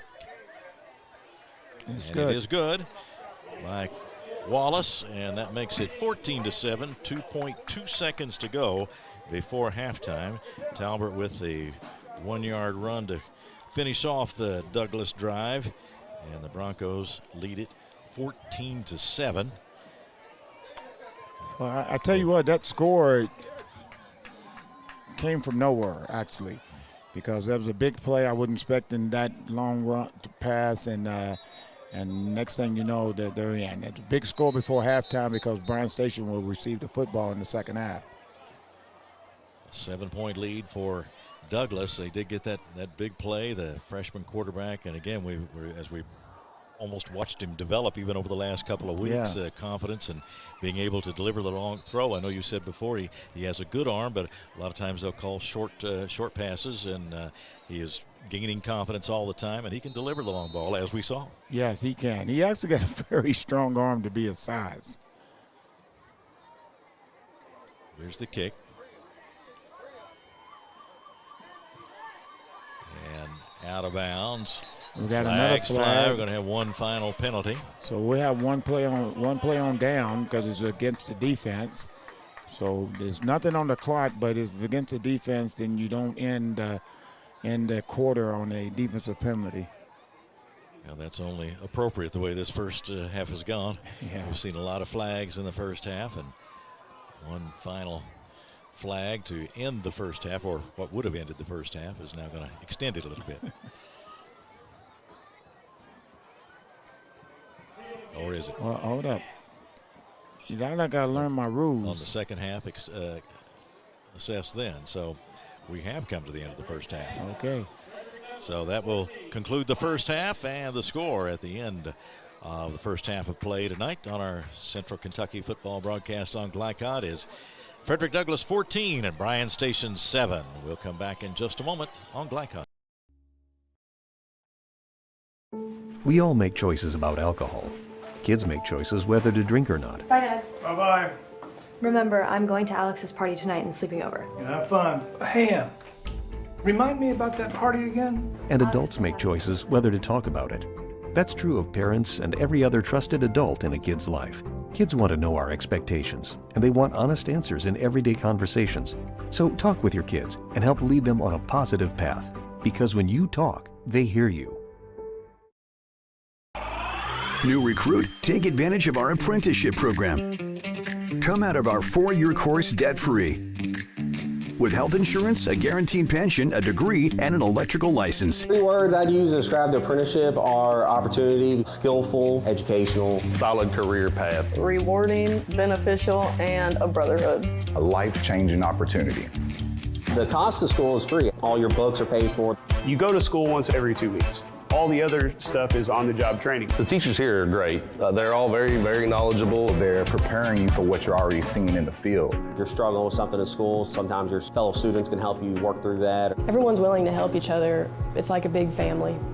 I love being a part of a union, something bigger than myself. This field is so vast. You can find something that you really love to do because there is so much you can do with it. I went from a job to a life-changing career. Power up your potential with the IBEW. Home of excellent service, support, and satisfaction, Lexington Outdoor Power Equipment is your one-stop mower shop. Family owned since 1985, Lexington Outdoor offers top brands like Husqvarna, Toro, Grasshopper, and Echo. Plus, free pickup and delivery. Located just 2 miles west of Douglas High School, they're open weekdays and most Saturday mornings. For more info, stop in or visit their website at lexoutdoorpower.com. Lexington Outdoor Power Equipment, the right equipment for the right job. Looking for a partner that delivers big results with a small business touch? Meet Strat BPO, a joint venture combining 49 years of federal contracting experience with the agility of being woman-owned. We provide scalable business process outsourcing and contact center solutions with top-tier compliance and people-first service. We are 400-plus employees strong, ISO certified, and FSMA compliant. Now hiring in Clark County, bringing 400 new jobs and a bold commitment to community growth. Strat BPO, small business certified, large business proven. With Fast Signs, see the visual possibility in your business. See it in lights and flags, on a van, in metal, on the floor, in color, With signs and graphics, you can say anything, do anything, be anything. So make your statement. With your masterful team of visual marketing experts, anything is possible. Fast Signs. Make your statement. Listen up. In a world overwhelmed by noise, we live life on simpler terms. Our terms. No agendas, no drama. Our ride, our rules. Let's ride. Tonight's halftime report is brought to you by Man O' War Harley-Davidson, your 100% Kentucky-owned and operated Harley-Davidson motorcycle dealership at 2073 Bryan Road in Lexington. Back at halftime at Bryan Station High School, Frederick Douglass leads at 14-7 over the Bryan Station defenders with that late touchdown in the second quarter. I'm Keith Elkins. Cisco Bryant is here, and as is Jackson Miller, our producer, and John Strange, our camera operator tonight. Tonight's broadcast would not be possible without the support of our corporate partners. Please let them know how much you appreciate their commitment to providing free-to-watch high school athletics programming on Glycon. So 14-7 Cisco, and numbers, we were just talking with Jackson, and the penalty numbers are going to be the ones that jump out, I guess, first here, right? Right. The penalty numbers is outstanding. Let me put it that way. They're outstanding. But they make sense a little bit, if that makes sense. It does, because they're trying to keep control of the game, but it sort of slows the game down and makes it very nonchalant. Like I said, the crowd is trying to get into it, but then there's a penalty. 6 penalties for 84 yards for Frederick Douglass, 3 penalties for 25 yards for Bryan Station in that first half of play, and it did affect certainly the tempo of the game, the momentum of the game. But the Broncos scored late to take a 14-7 lead, and Dakari Talbert, we expect him to gain not only the tough yards, but they like for him to break one, and he can do that too, and we've seen a lot of him in the first half, and he had 15 carries for a net gain of 75 yards, including a touchdown. His long run was 21 yards and averaged 5 yards a carry, and that's a good workload for him. That's a very good workload, and he's been, it looks like more, because every time he touches it, it looks like he's about to go the distance. Jeremiah Turner contributed 64 yards to the rushing attack for Frederick Douglass in that first half, so he was a big part of things too. And you've pointed out numerous times that he's such a capable running back himself, and could be playing a lot more if there wasn't such a great running back in front of him. But he certainly did his job in the first half. He did. He broke off a couple times on third down, got the first down when Talbot went out with a little tweak. So Turner 7 rushes for 64 yards, and a long gain of 19, and averaged 9 yards a carry. Jackson Ross and 1 carry, and Carter Ross 3 carries. So some depth there at that running back position.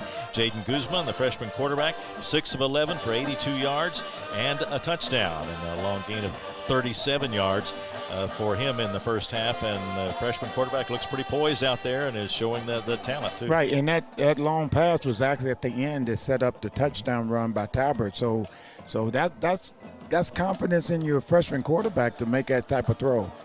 And it was Kaysen with 3 receptions for the Broncos, 3 catches for 54 yards, and it was Kaysen that caught that long pass from Guzman there on the late drive. DeAndre Clay, a couple of catches for 26 yards, including a touchdown. And Keem Bell Pointer, 1 catch for a couple of yards for the Broncos in the first half. Avery Johnson, a nice job for Bryan Station, 4 carries and 34 yards. Actually a net gain of 34, along of 16 for Avery Johnson, and he helped them get their ground game going. Well, the thing about it is, we talked about it earlier, Bryan Station hasn't had the ball very much. I'm looking at the time of possessions, and it just seems like it's well over on Frederick Douglass' side. And Avery Johnson, 1 catch for 38 yards for Bryan Station. Kamani Barber, 1 for 2, and he had a touchdown on 1, and then the interception on the other. But he has thrown for 3 touchdowns this year, so they picked their spot, and he can deliver for them on that play. He can deliver. But I look for him to get the ball in the backfield a little bit more, and actually at receiver, because that's really his main position is wide receiver. Right. So it's a 14-7 lead for Frederick Douglass here at halftime. We'll take a break and come back with more from halftime at Bryan Station High School on Glycon. Listen up. In a world overwhelmed by noise, We live life on simpler terms. Our terms. No agendas, no drama. Our road, our rules. Let's ride.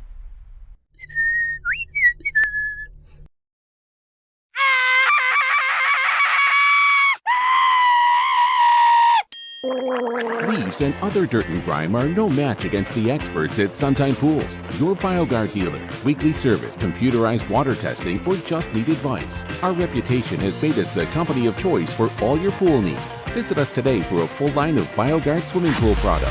Sunshine Pools. Hey, who turned out the lights? Hello? Can one college be all things to all people?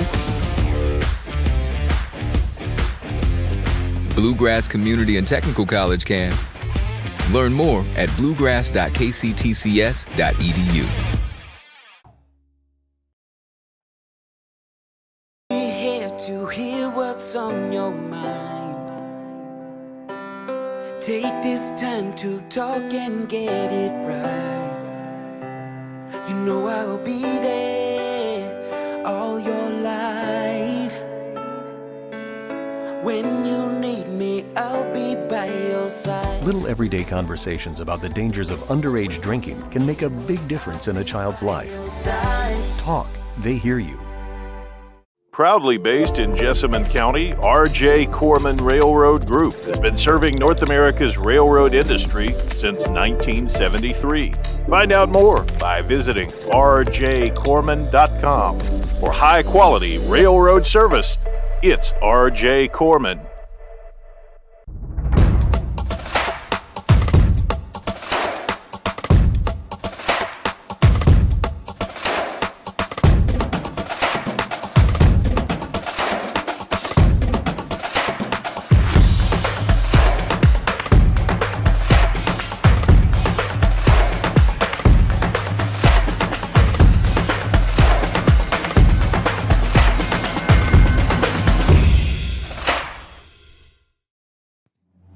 This segment of tonight's game is brought to you by Cartown Kia in Nicholasville, movement that inspires, and by Carpenter's Local 1650.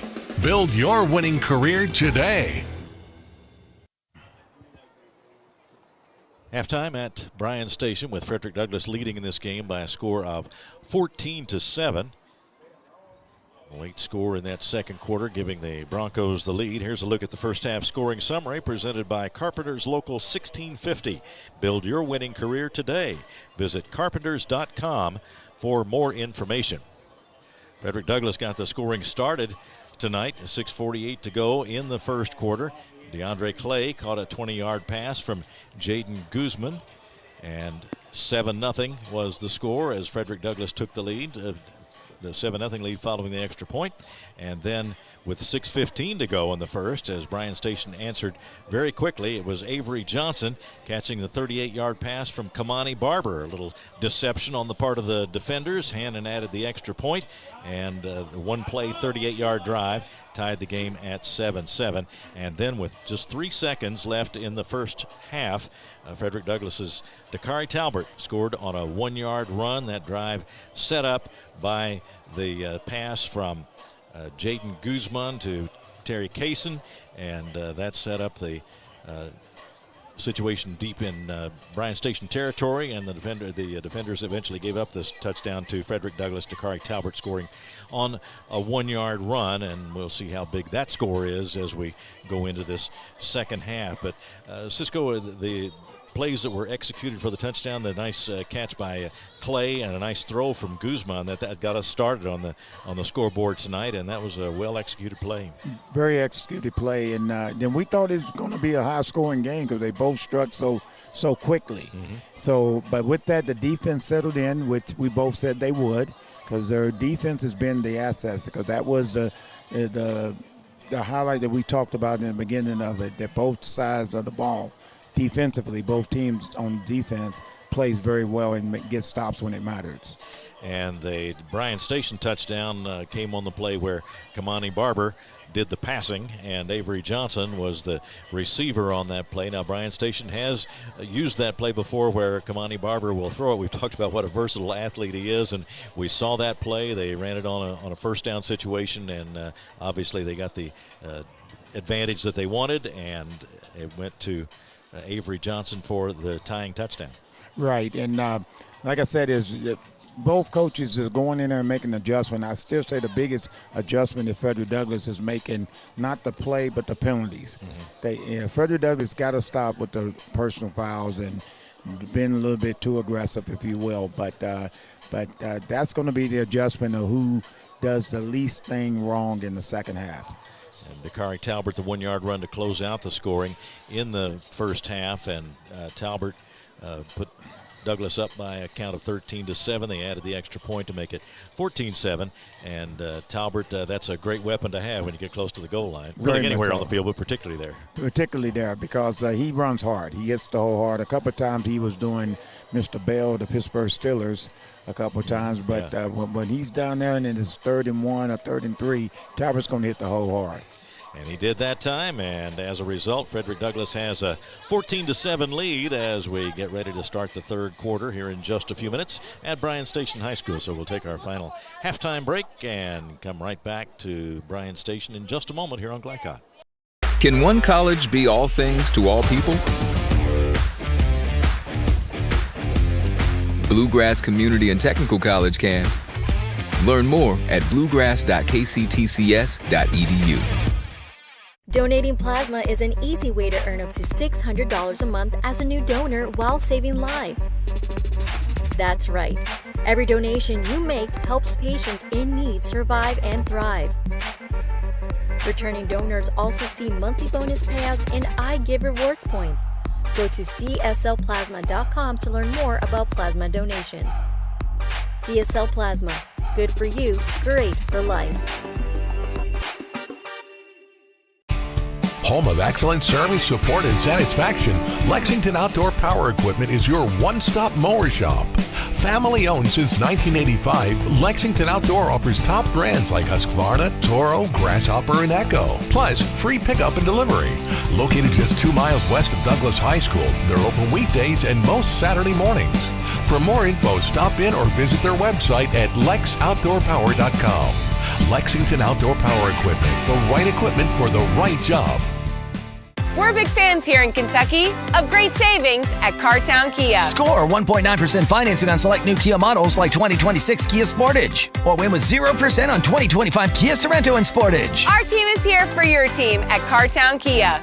Stuck on the road? Call Martin's Peterbilt Mobile Service. Our 24/7 commercial roadside service, truck and trailer repair, and warranty service will have you back on the road in no time. Call us 24 hours a day, 7 days a week. Martin's Peterbilt, keeping you rolling. You're watching Central Kentucky High School football on Glycon.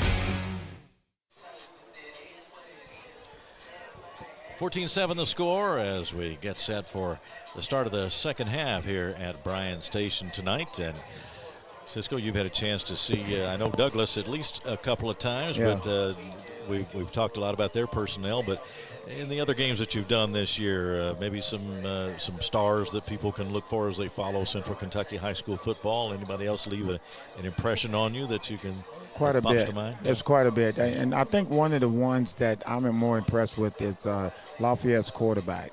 A few times I watched him play, and they got a big game tonight. They playing Takes Creek, and that's going to be huge. And I'm curious to find out the score on that one, because that's a big game, big city game, big rivalry for both teams. Yeah, we had the 6:30 start here tonight, so we're a little out ahead of a lot of the other action.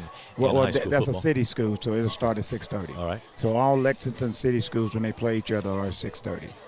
So we got started at the 6:30 hour here tonight, and a beautiful evening for football here at Bryan Station High School. And as we get now down to the near end of the season, it's just hard to believe that it's gone by so fast, but here we are just a couple of weeks away from the end of the regular season. So the coaches have to be thinking that you need to be rounding into form right now. This is where you want to peak, isn't it? Well, Coach McPeek said it better, best earlier, that his freshmen, his sophomores, his juniors that didn't have a lot of playing time, and seniors, they're no longer that anymore.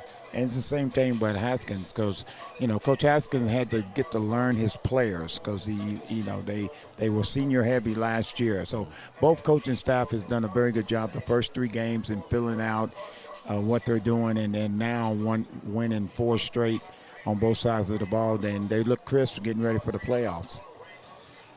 Playoffs are just around the corner. Yeah, and the biggest thing now is pray that no young person gets hurt or a little injury, because that derails your team a little bit.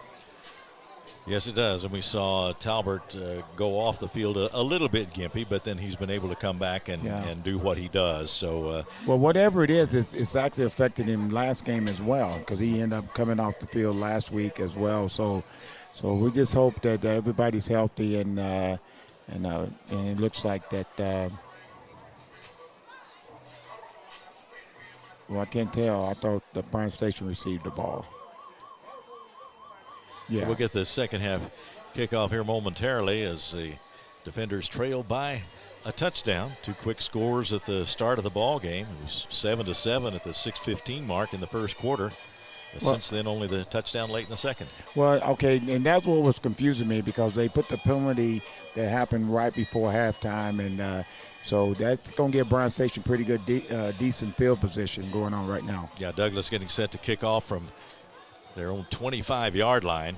Yeah, a little personal foul, throwing out a late hit out of bounds. That was the tackle on the kickoff return following the Talbert touchdown, as time had already run out, and they were finishing up that play and had a personal foul on that play. Yeah. So that gives Bryan Station a chance to get back into this, and it's kicked right to him at the 25-yard line. Comes up to the 30, and the 40 and 50 midfield. One man to beat. One man to beat, and the kicker is able to wrestle him down at about the 18-yard line. Braden Payne with the return. Great return. Set up right before halftime with the personal foul out of bounds, and he got it on a 25 in a good crease, and kicker did a very good job of holding his ground, and to help came. Just try to contain a little bit, and he was able to do that, and got some help from his teammates. So that's a big momentum for the defenders coming out of the locker room. See a nice crease. Wallace, the regular kicker for Douglas, and now the defenders with some excitement here at the start of the third quarter. Well, I got to give the kicker a tackle on that play. I just saw it again. Here's the snap, and straight ahead. Again, it's Barber. Okay, he's been doing that a lot. We got a timeout. Do we have another flag?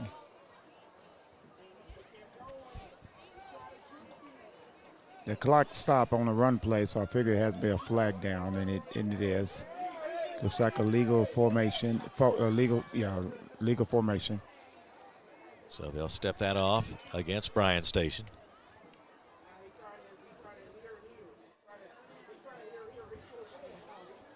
So the penalty momentum has continued here early in the second half. Ball will be at the 24-yard line. Now we get a whistle. And the officials will confer at about the 24-yard line where the football is.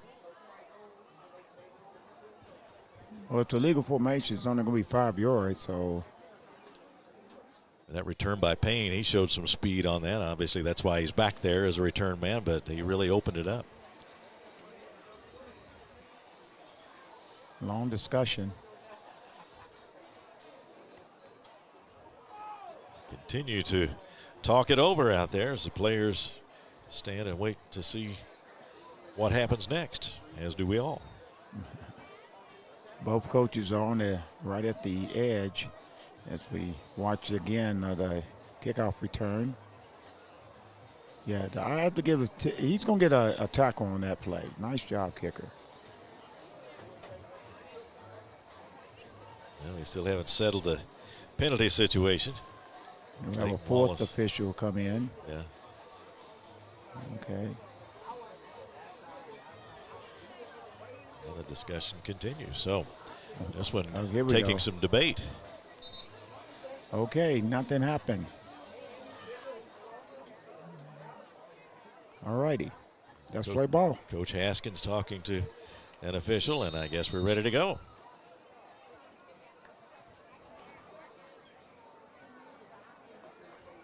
Defenders come out. Again, it's Barber in position to take that snap.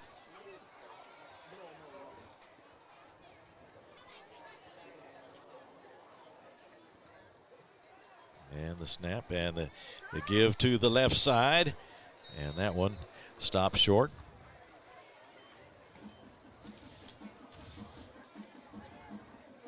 Pebolo took the handoff. They're trying to get on that edge real fast. I don't know, something they've seen in film because they ran that play quite often. So normally that's what takes place.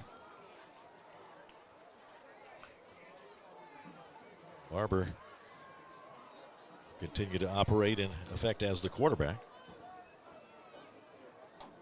Pebolo over to the left. Wilson comes right for Bryan Station. Snap, he's going to throw, and he got Pebolo over there, makes a move to make a man miss, and then gets down close to the 10-yard line. Well, they threw that little screenplay out to the left towards the short side of the field, so he didn't have much room to operate. Barber looks toward the sideline again. Third down. And we have another flag.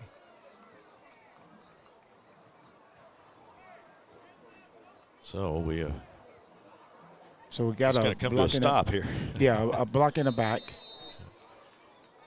All right, here comes Carpenter back on the field.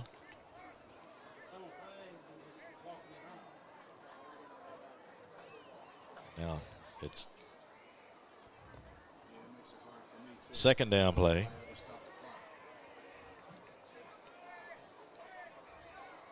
Signs heads over to the left side of the line, and Carpenter turns and hands it off to Johnson. He is brought down as he crosses the line of scrimmage.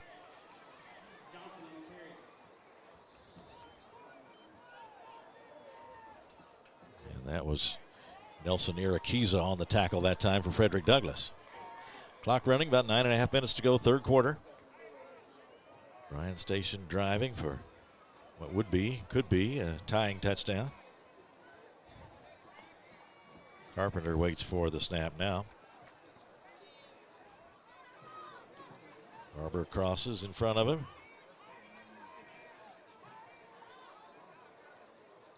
And he's going to throw and fires out to the left side. Incomplete. Yep.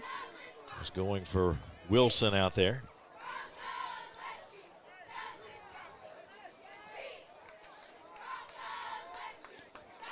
So this should make it fourth down. So fourth down. 23.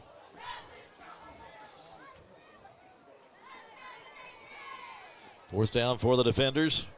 Trying to get a score on this first drive. They've got Hannon in the game with Jordan Haskins to hold. This would be a 50-yard attempt.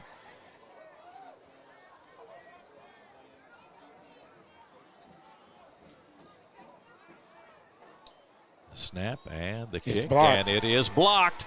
It is blocked. Scramble for the football. There'll be no scoring on this Bryan Station drive. And the thing about it, when you kick that long, it's going to be, the flight is not up in the air. It's more of a straight shot, and he actually blocked it up the middle. I couldn't figure out who blocked it. It's coming across from the right side, it looked like.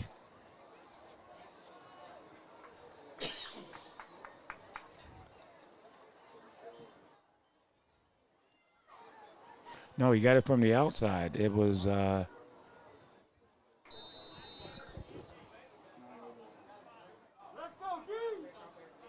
Douglas with the ball now. Ready to get going at the 33-yard line. And a quick pitch outside, quick toss outside. And the pass is caught by Kaysen. Kaysen tackled at the 45-yard line.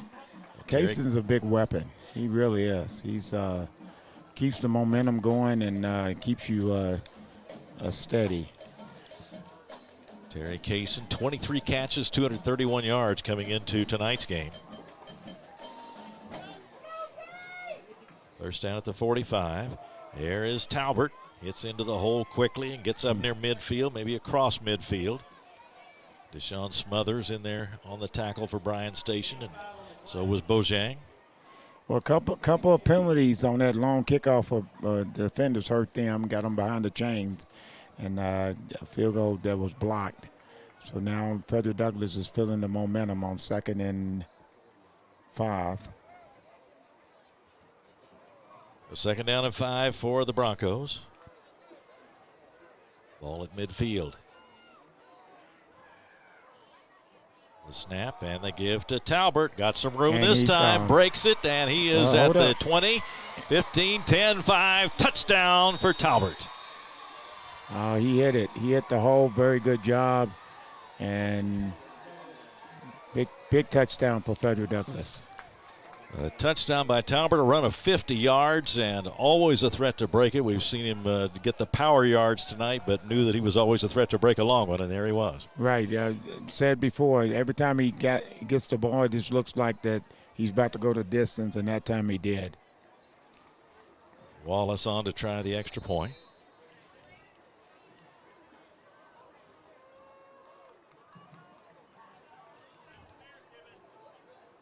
Now 20-7, Frederick Douglass on top. Try to add to that. And it's blocked. And that is blocked, so no extra point. And that will leave the score at 20-7. Favor Frederick Douglass over Bryan Station with 7:51 to go in the third quarter. We'll be right back on Glycon. Partner that delivers big results with a small business touch? Meet Strat BPO, a joint venture combining 49 years of federal contracting experience with the agility of being woman-owned. We provide scalable business process outsourcing and contact center solutions with top-tier compliance and people-first service. We are 400-plus employees strong, ISO certified, and FSMA compliant. Now hiring in Clark County, bringing 400 new jobs and a bold commitment to community growth. Strat BPO, small business certified, large business proven. You're watching Central Kentucky High School football on Glycon. Now we saw a nice defensive play, the blocked field goal, and then the long run by Talbert. Yeah, and right now we got to see what Bryan Station is going to do. Let's see if they get a nice kickoff return back, and that's cut down on the penalties. Because right now Frederick Douglass has the momentum.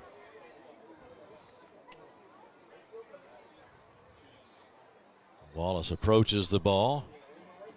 Kicks it toward the left side this time.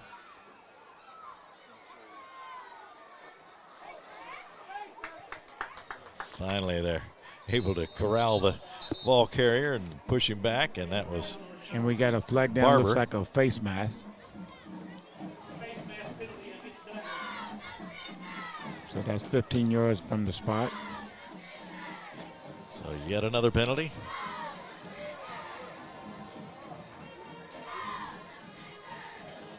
That will add 15 to the run by Kamani Barber.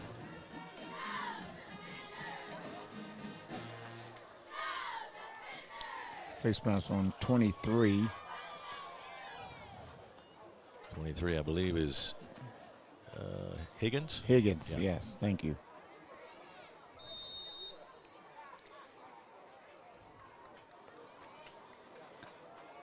So an extra 15, we'll see what Bryan Station can do with that.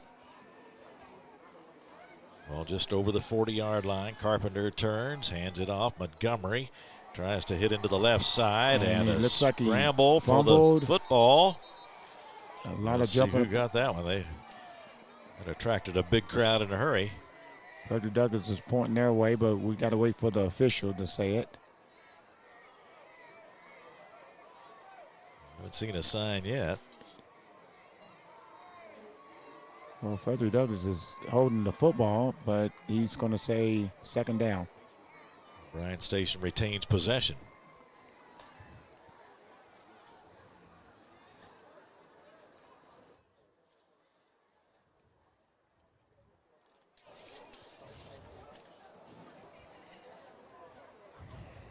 A second down play coming for Bryan Station.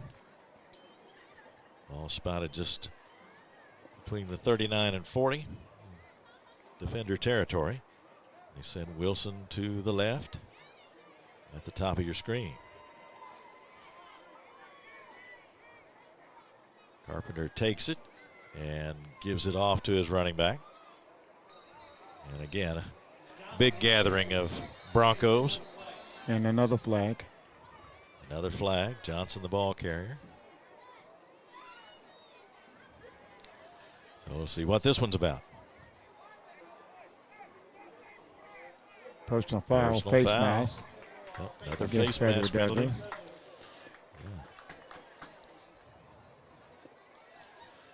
Well, if you're Douglas, you got a nice lead here, 20-7, but you're making it easy for Bryan Station to advance the ball. Right, and that's a 15-yarder because, and that'll give them a first down. So, again, here comes Bryan Station, has an opportunity.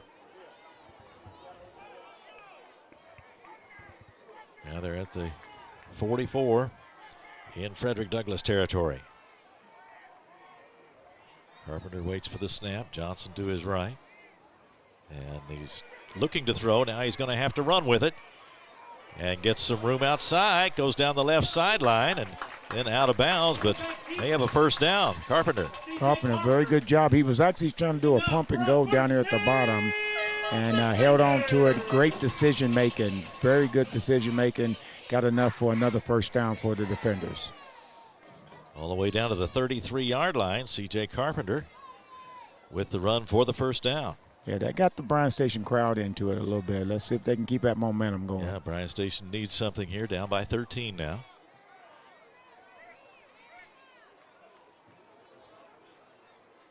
Here's the snap, and they give to Johnson. I tell you what, Frederick Douglass' front line ain't very big, but they do come down the line like you're taught. Coach Pohl, the defensive coordinator, excellent job, and that's what he basically coaches as a D lineman. And you got some outstanding linebackers falling up behind them. The ball at the 32.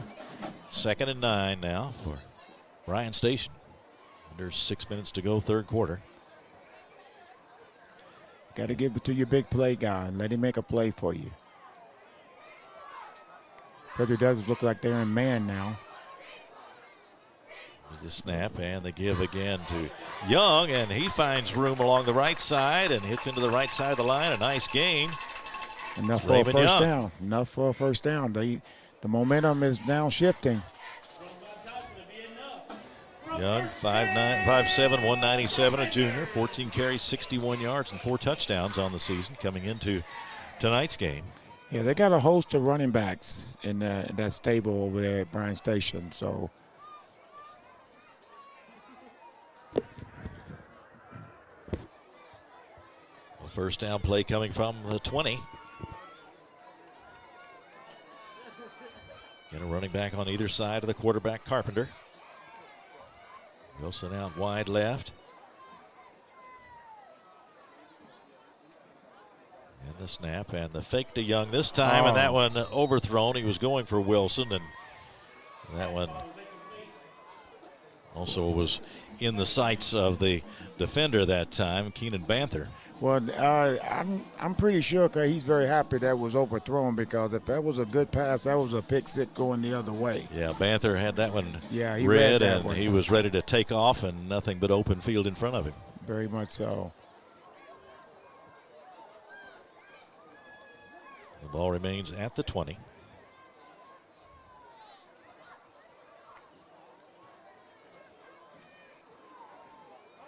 Second and 10 for Bryan Station as Carpenter under center takes it and hands off to Young again. Straight ahead he goes. Sion Khan right there, though, with first contact and short game. Short game, and hoping he could break it. Defense, again, did a very good job at that third down. So they're in management decision. Do you look like they're going to go for it on fourth if they don't make it? This is third down coming up at about 7. Defenders in need of a score, down by 13.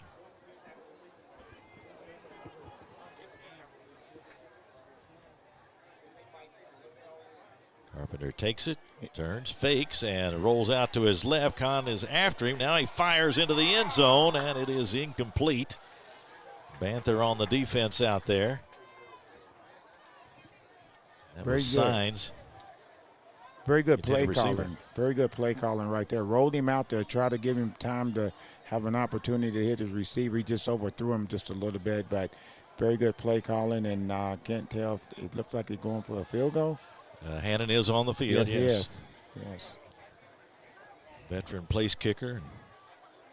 9 of 10 extra points, 4 of 6 on field goals, and had the game winner in their victory over GRC last week. The last one was blocked, but that was a 50-yarder, and this one's going to be more up in the air, so I'd be surprised if they get to this one. Haskins sets up at the 24-yard line to hold, and Hannon will boot it away from there. The snap and the kick, and this one is on its way, and it is good for Hannon. And it's now 20-10 on the 34-yard field goal by John Hannon with 4:01 to go in the third quarter. So we'll take a short break and be right back with more football on Glycon. We all make choices about alcohol. Kids make choices whether to drink or not. Bye, Dad. Bye-bye. Remember, I'm going to Alex's party tonight and sleeping over. Have fun. Hey, remind me about that party again? And adults make choices whether to talk about it. That's true of parents and every other trusted adult in a kid's life. Kids want to know our expectations, and they want honest answers in everyday conversations. So talk with your kids and help lead them on a positive path. Because when you talk, they hear you. You're watching Central Kentucky High School football on Glycon. Keith Elkins along with Cisco Bryant here at Bryan Station High School. Glad you joined us on Glycon. They didn't get a touchdown, but Bryan Station was able to add a field goal. And now the kickoff will go into the end zone, so Douglas will take it at the 20. So they didn't get the 7, but getting the 3 was important there for Bryan Station too. Yeah, very much so, because based on them missing, Frederick Douglass missing the extra point, making the 20-10 ball game, now you're looking at a score and another score, and you're up by 3. Defenders defense back out on the field now, as we'll see Frederick Douglass go on the offense from the 20-yard line. 4 minutes to go, third quarter. In a 20-10 Frederick Douglass lead, they're looking for their second district win. As looks like Turner's in.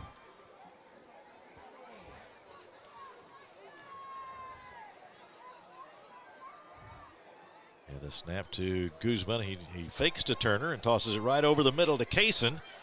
Nice catch by the receiver in heavy traffic there. Gets it up to the 30-yard line. Looks like he's got enough for a first down. Yeah, I was kind of surprised with that. Very good job of play action again, hitting him right over the middle of it. So it's a very good job. The player down on the field now. He just looks like it's a cramp, because the first thing they did was raise his leg up and pull that toe back. I know it's kind of cool, but when you're sighted and running around, you get hit a certain way, the body still relaxes on you on that. That's Terry Kaysen. Who made the catch. Yeah, he's been a big part, as he always is, of the Douglas offense, and he's walking off to the sideline. I would think that we would see him again very soon.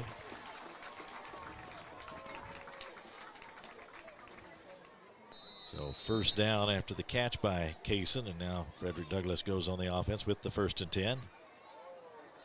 The snap and the give to Turner. Has to change direction, looking for room around the right side, and doesn't find much, but he started up the middle, and there wasn't anything there for him. Right, and good job on the defense for Bryan Station. Now, each time the Bryan Station defense, they broke a little bit on that run by Talbert, but overall they have really maintained their area since the second half. Third quarter action from Bryan Station.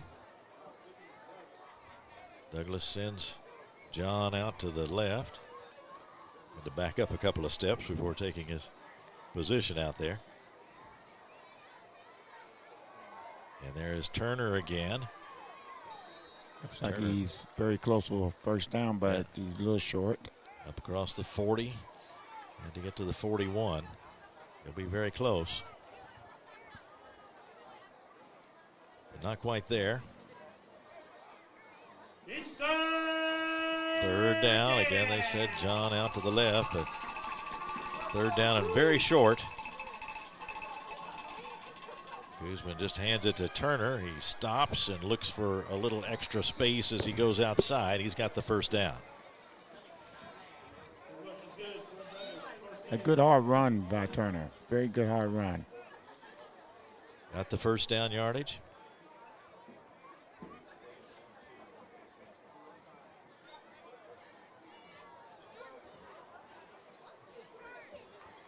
Apparently 5 more. Oh, I missed that flag. Me too. Been a lot of them tonight.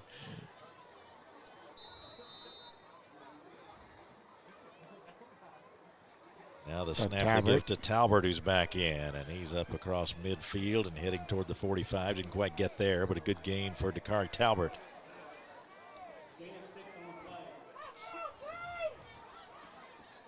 I tell you what, Talbert, every time he touches it, he looks it. And the line does a great job of giving him a little crease so he can get up in there. So excellent job. And so the ball now spotted at the 46.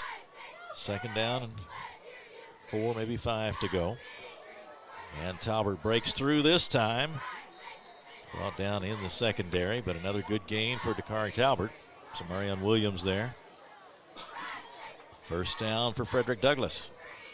I find myself every time after every play looking at the officials to the ground. I don't mean to, but I find myself doing that. Well, that's been part of it tonight.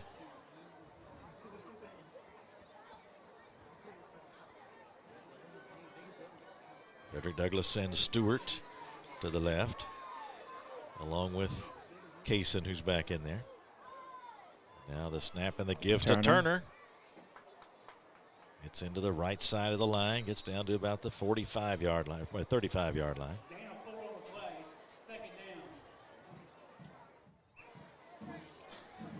A second down play coming, and now it's more of a methodical type drive by Douglass, eating up some clock.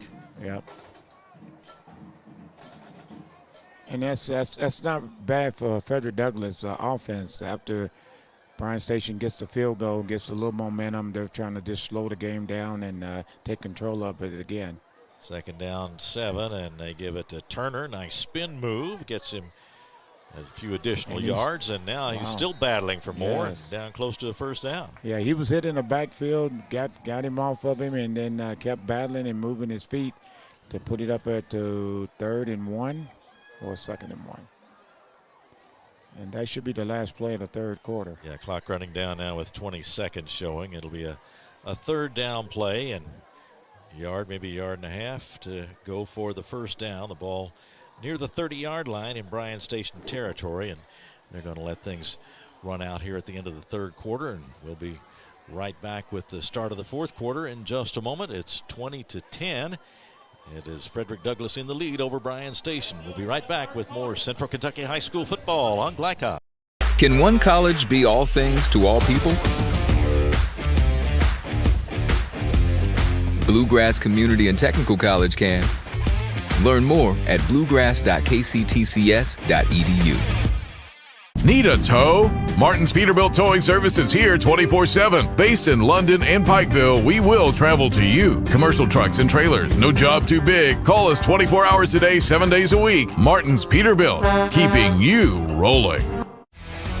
You're watching Central Kentucky High School football on Glycon. Ready for the fourth quarter. It's a 10-point lead for Frederick Douglass. But as we've seen, Bryan Station is battling here and got back with the field goal there to cut the lead from 13 down to 10. And they're very much in this ball game as we start the fourth quarter, but a time-consuming drive by Douglass. Right, and right now it's 3rd and about 2. And this is a big play for Bryan Station's defense to get off the field and see if they can get them to punt. Here's the snap, the give to Turner. He's got got the first down and more, down to about the 23. He's running hard. He's saying, Coach, I want a little bit of his playing time. Elijah Bojang came up to make the tackle for Bryan Station, but first down yardage for Turner.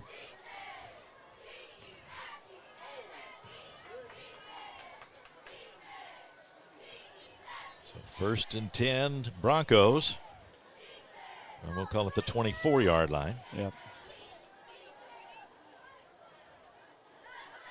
Now they get set. Play goes wide to the left at the top of your screen. They'll send 2 to the right side. And now the snap and the give to Carter Ross, but he is upended by India Saba, who made a nice play and got through there quickly. Wow, that's a very good little read. He came off the edge and made a great tackle. So again, a big play right there, make it 2nd and long. Second down play coming, and it'll be just about 15 yards. Yeah.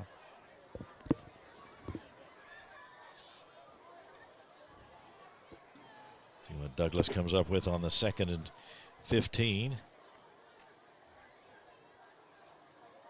Give to Ross. Ross hits into the middle, and a lot of defenders there to meet him, but a pretty good gain, although it was 2nd and 15. Right, up 4. Ross has got 2 brothers that actually play. It's triplets. Yeah. Jackson Ross is a wide receiver. And Carter Ross, the running back. Okay. We got another flag down, and looks like a 5-yard penalty on the defenders.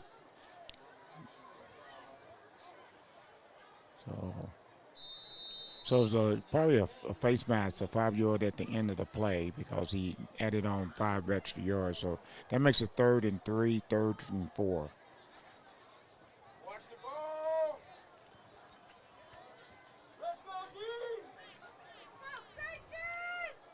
Yeah, now we're down to about 3rd and 4 after the flag, and here is the snap to Guzman and gives to Talbert, and Talbert slashing through the right side of the line is finally brought down by Samarion Williams, but he's inside the 10.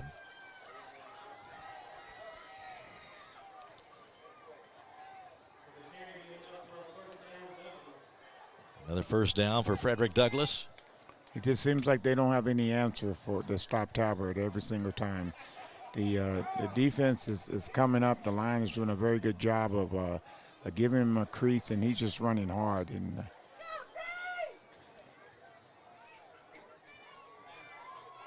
Guzman waits for the snap with Talbert there next to him. Talbert takes it again, sees some room around the left side, but not going to make it there as he is wrestled down by Elijah Bojang on a nice defensive play. Well, Talbert was trying to break it to the outside. He looked like he had the edge, and Bojang did a very good job of grabbing him and getting him down to the ground, making it 2nd and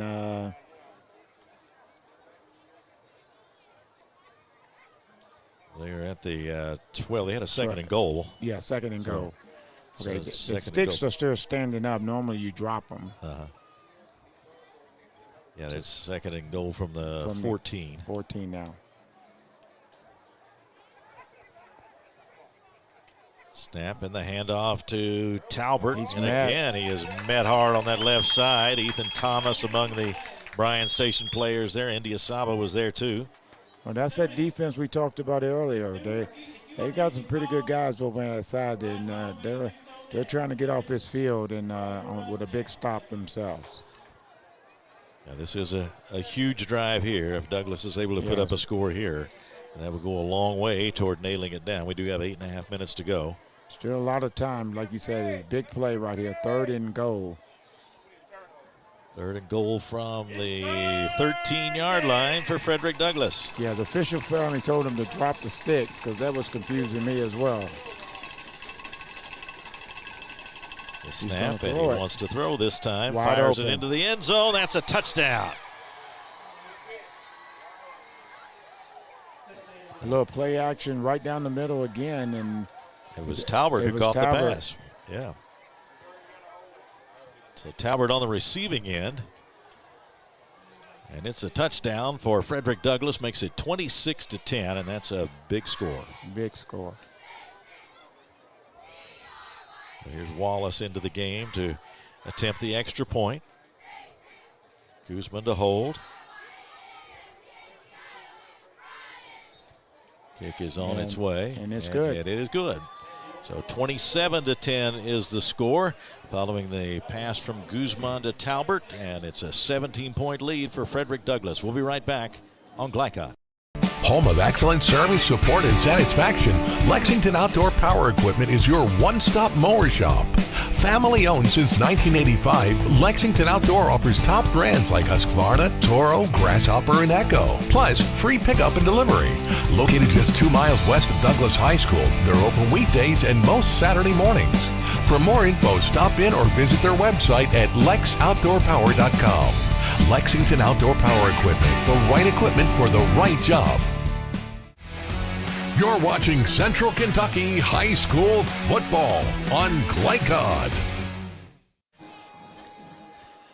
Ready for the kickoff now, 27-10 the score as Frederick Douglass has moved out to a 17-point lead with 8:10 to go in the game. Wallace stepping in to kick it off, and Payne and Barber back deep for Bryan Station. It'll come to Payne at about the 10-yard line. Comes up to the 20, 25, and then is met hard and driven back. Looks like Turner made the tackle. So they celebrate the hit and the stop on the kickoff return. Now just 8:05 to go, and Bryan Station facing a 17-point deficit. Tell me a little more about the play to Talbert as to how that developed, and he was open there in the end zone. Nice toss by Guzman. Yeah, it was a very good play call right there because he actually play acted him, and then he came out of the backfield and went down the middle. So they must have saw something that nobody was picking up the running back on the play action. So very good play call. Again, the freshman quarterback does a very good job of reading it, and you got to give him a lot of credit for that. Well, Bryan Station now facing the bigger deficit. 17-point margin in this one. Here's the snap, and there is the handoff. Johnson is met immediately by Damon Green, the former Bryan Station defender. Yeah, who came off the edge and got him in the backfield. So he's a little pumped up right now. He had to set out a few games based on transferring over to Frederick Douglass. So he's in, and that just makes him a little bit stronger. Listed as 6 feet tall and 175 pounds. Damon Green, a junior. Ball at the 21-yard line now. Second down, about 14. Trips to the bottom. Carpenter looking and then tossing it out to Johnson. And Green makes the play again. That is Damon Green right there. He was right there to wrestle the ball carrier down, and no place to go.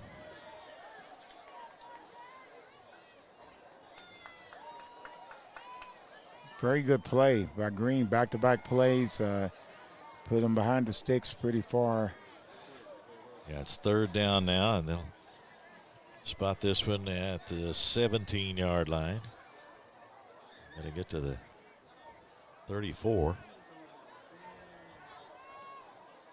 Send Barber to the right. Johnson moves out wide to the left, and now Carpenter back there looking for someone to throw to and fires downfield, and that one is incomplete.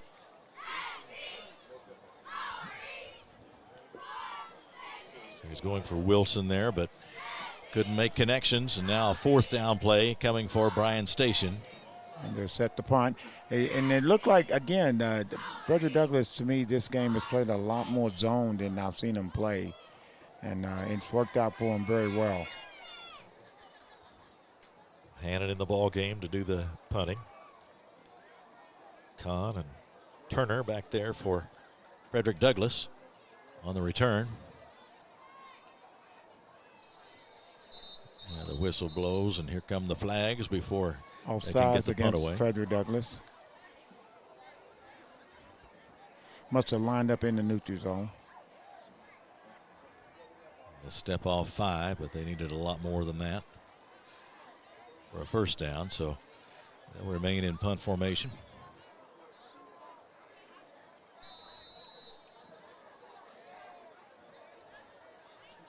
And Kahn and Turner back up a little bit, waiting to return the punt. He just did get that one away. Going to come over to where Sion Kahn is stationed, but they'll let that one go, and Frederick Douglass will have it in their own territory, but pretty close to midfield. Good field position for the Broncos, and just 6:17 left in this one now, and 27-10 is the score. Yeah, it was actually a good punt. It actually kicked and came back the other way to benefit Frederick Douglass. So right now it's just about playing for the momentum for Bryan Station and to stay in the ball game and keep playing fast. Broncos offense back on the field with 6:17 to go. Looks like Ross is in the backfield. Yeah, Carter Ross back there.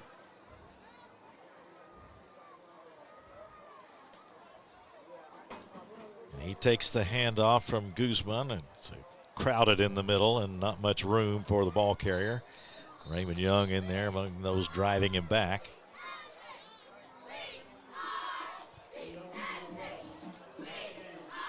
But at this stage, it's no hurry for Frederick Douglass. Yeah, not at all. Not at all. Because right now, you know, again, you're playing the clock. 27-10, 5 going down. Ball at midfield for the Broncos. Second down, and we'll call it 9.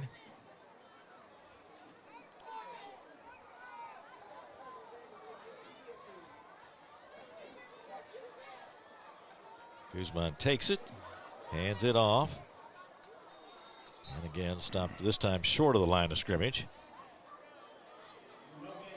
Is Carter Ross. And it looks like Turner's coming in the game. Turner. And Ross is going out. Yep. Jeremiah Turner back in there. See Rajon Gillespie, part of that Douglas offensive line, one of their veterans at 6'3" and 285.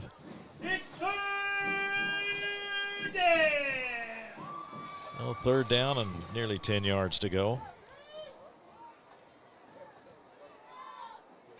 And they'll hand it off. They'll stay on the ground with Turner. He fights forward, gets to about the 45-yard line. Good run by Turner, leave him about 3 or 4 short.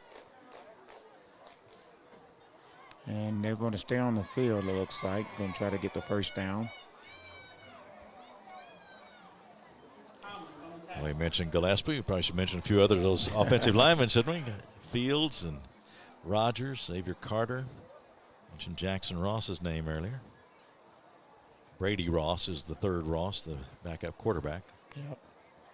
He went down in an injury the second game of the season, and he's back, and if they need him, he can step in. This will be a fourth down play. Got a timeout, Frederick Douglass. Douglass takes a timeout with 4:03 to go. We'll take a short break as well. 27-10 the score. Douglass on top. We'll be right back on Glycon. Partner that delivers big results with a small business touch? Meet Strat BPO, a joint venture combining 49 years of federal contracting experience with the agility of being woman-owned. We provide scalable business process outsourcing and contact center solutions with top-tier compliance and people-first service. We are 400-plus employees strong, ISO certified, and FSMA compliant. Now hiring in Clark County, bringing 400 new jobs and a bold commitment to community growth. Strat BPO, small business certified, large business proven. You're watching Central Kentucky High School football on Glycon.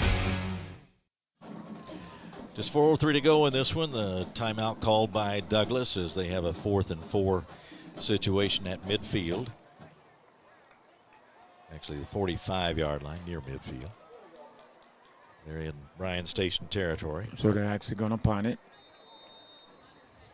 Irakiza is the Frederick Douglass punter. He don't kick it far, but he kicks it up in the air, give you time to get down there. So that's all you want from out of a punter. And so here he is. He's got it, boots it away, and taken on the fair catch. Jordan Haskins with the fair catch. That'll be at the 16-yard line for Bryan Station. As we go into the 4-minute mark, the defenders will take over again, down by 17 points, and it looks like, not over yet of course, but it looks like that Douglass is going to get the win, which will be their 5th straight in this season and their 8th straight over Bryan Station. And what's the long winning streak against city teams now? It'll be up to, hold on, I got it wrote down, 30, it should be 38 consecutive wins.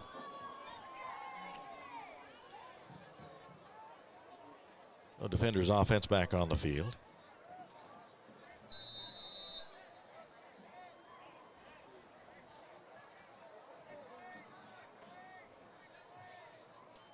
Pebolo in there at quarterback, and the handoff, and nothing there for Avery Johnson.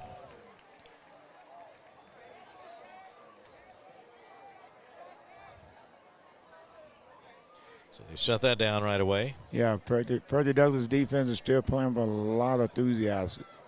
And the big play the last series was a former player Green making back-to-back stops to get the momentum staying on Frederick Douglass' side on defense. Sean Okpebolo at quarterback, 5'10", 158-pound senior.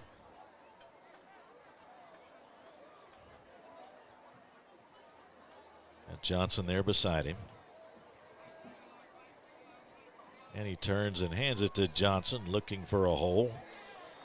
But it closes quickly. Closes it very quickly. There's Green again. 3rd down play for the defenders. We've got 13 yards to go. See Payne enter the game for Bryan Station, replacing George.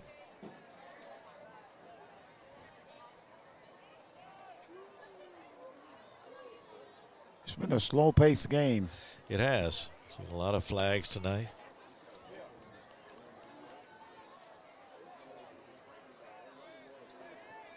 Pebolo waits for the snap and takes it and rolls right.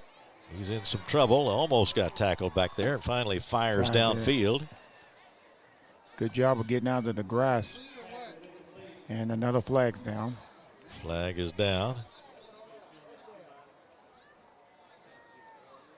And that one came in late, so it must be something verbal.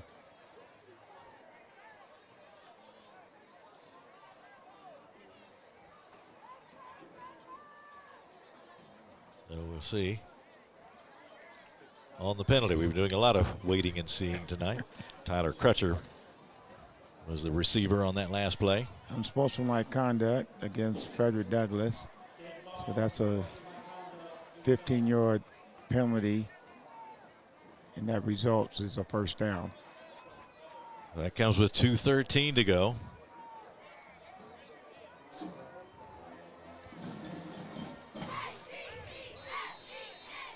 And that'll put the ball at the 29-yard line now. 1st down for Bryan Station. Send Payne out to the right. That keeps the momentum. 2:13 here in the 4th. Pebolo finishing up at quarterback tonight. He's got it. Heads out to his left and fires out to his left. Right in front of the Bryan Station bench. Try to get him in the flats and try to get a little yak yours, but overthrew him. See Jamel Gibson, Marcellus Ashford, other receivers in for Bryan Station now in this late stage of the game. Incomplete pass stops the clock at 2:09. The ball resting at the 29-yard line. It'll be a 2nd and 10 play for the defenders. Aaron Cano in the ball game for Bryan Station.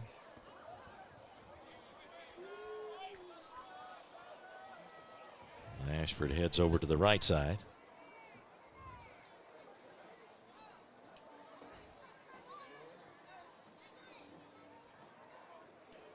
And the snap, and this time Okpebolo straightens up and fires hard, intended for Ashford, but incomplete.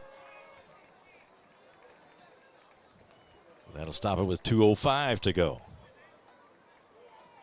Douglas took charge in the second half. And the Broncos are on their way to a win. 5 straight. 5 in a row after losing the first 3. I think they figured out their identity, and that is give the ball to Talbert and hit your receivers and down the middle of the field, and the defense has played steady for the last 5 games. Here's the Bryan Station play now as Okpebolo takes it and hands off. A helmet flies off. Tackle is made after a short gain. It was George on the carry, Jeremiah George, a junior.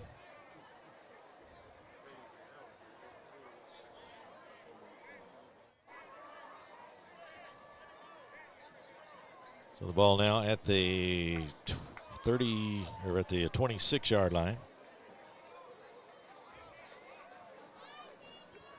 4th down play. Hannon is in there. Has to grab the high snap, but turns around and boots it away. That's going to roll deep into Douglas territory. Going to be down inside the 30-yard line. Nice punt.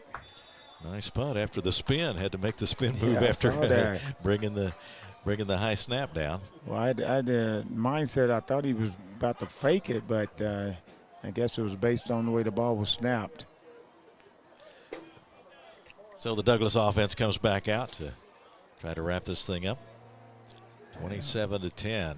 What are your general takeaways, Cisco, on this for each team? Well, let's get this. We'll get the Douglas play in here as they are ready to go on offense. But wanted to ask just your impressions as we'll see some different players here on this, what is probably the final series. Yeah. Now the whistle blows, the flag comes in. But generally speaking, where do these teams go from here now?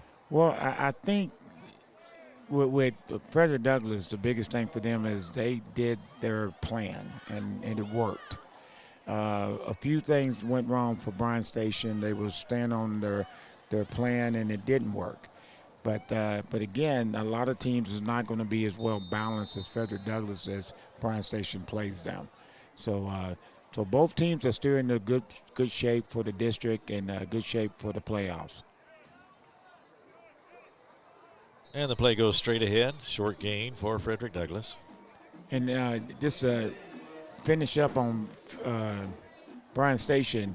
Offensively, I just see you got to get more passing because Frederick Douglass hit the box and then it went to that little zone area and then something big play breaking for them on offense. But both teams look pretty good. I mean, I thought both teams did very well for the many stoppages that we had offensively in this game and defensively based on penalties. So timeout Frederick Douglass right now. Timeout for Frederick Douglass. And we'll keep it right here. Under a minute to go now. 59.1 to go. 27-10 is the score. Frederick Douglass has taken charge of this one in the second half, and Dakari Talbert had a big role in it, which should surprise no one. Maybe how they used him on that one play to get the touchdown might be a little bit of a surprise, a little bit of deception involved there, but he is just a terrific player, and if you've got him on your side, that's a big advantage to have. That's huge. That's huge. And the thing about him is offensive line love blocking for guys that makes his own blocks, because you can't just come in there with one arm, him going down and he runs the ball hard. Turner came in and ran the ball hard, and the Guzman, the quarterback, the freshman quarterback, threw the ball accurately throughout the whole game. Hit his hit where he wanted it to. So they're taking the knee. Taking the knee, so we will probably have wrapping one more. this one up.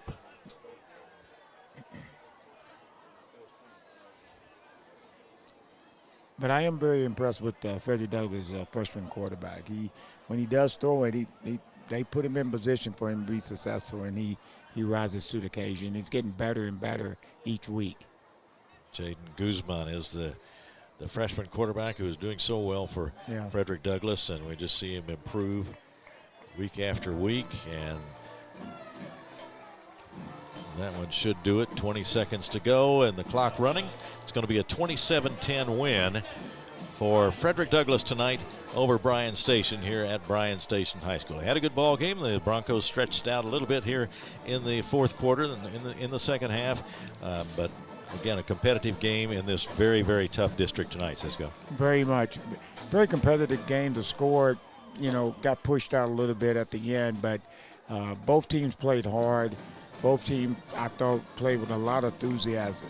And that's what you got to have when you're in district play. And they can meet again. They can meet again.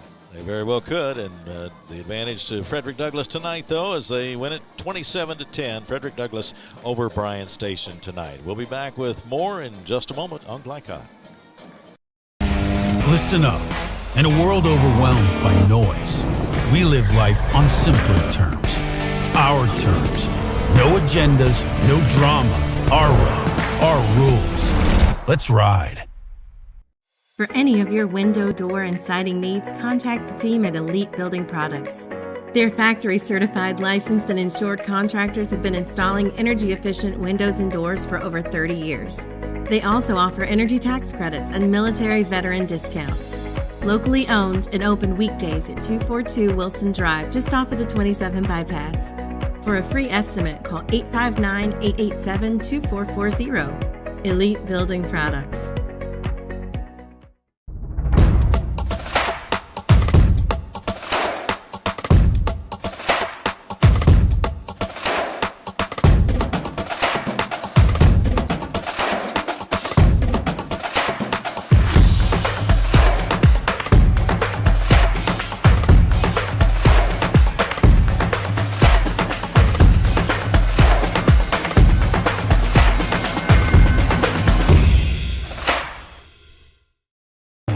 Can one college be all things to all people?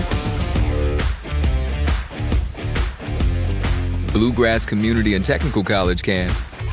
Learn more at bluegrass.kctcs.edu.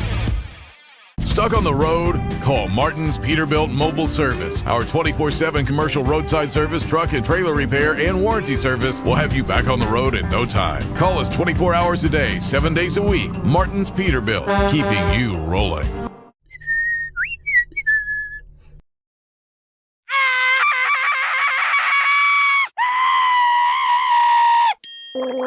Leaves and other dirt and grime are no match against the experts at Suntime Pools, your BioGuard dealer. Weekly service, computerized water testing, or just need advice. Our reputation has made us the company of choice for all your pool needs. Visit us today for a full line of BioGuard swimming pool products.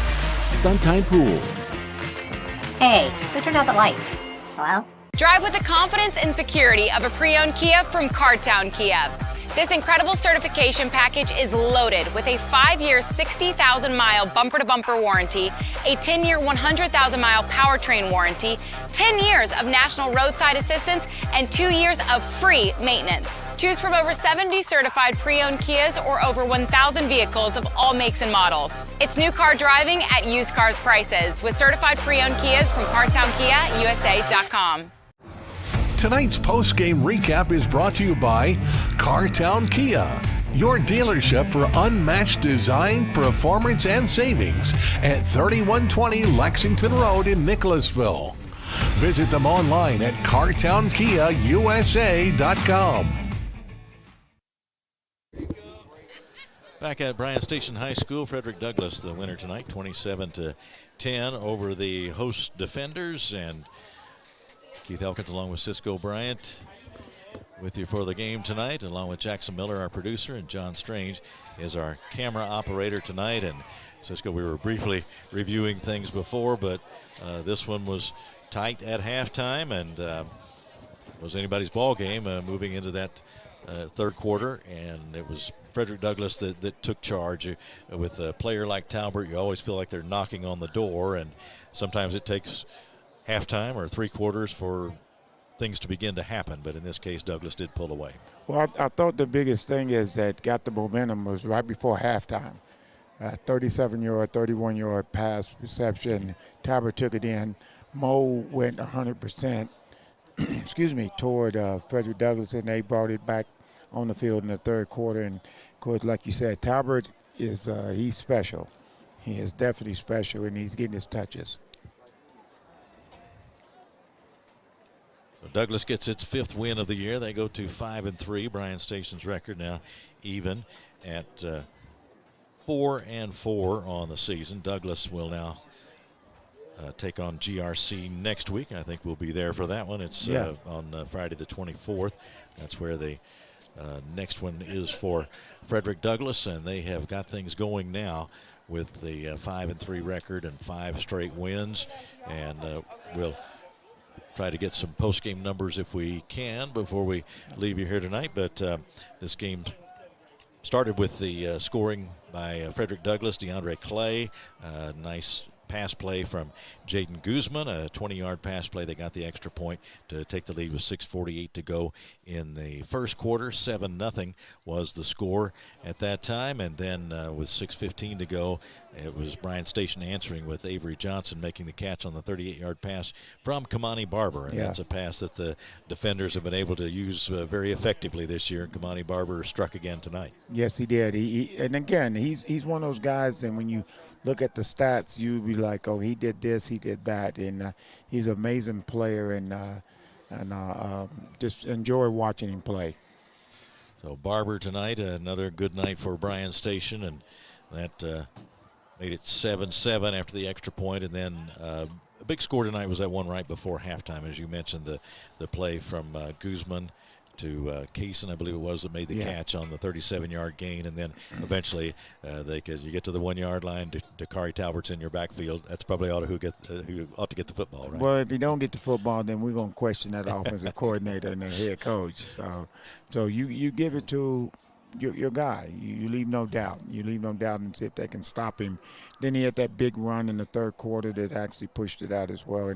And we're about to get some stats to let you know what's going on. Yeah, 6:51 to go in the third quarter, a 50-yard run by Dakari Talbert. And we've talked about his versatility, the ability to get some power yards when they need a short yardage situation. But that time he got out in the open and he just outran everybody. So showing again that his coach's comments earlier in the season about him being a possible Mr. Football candidate. He's a junior now, being a possible Mr. Football candidate as a senior.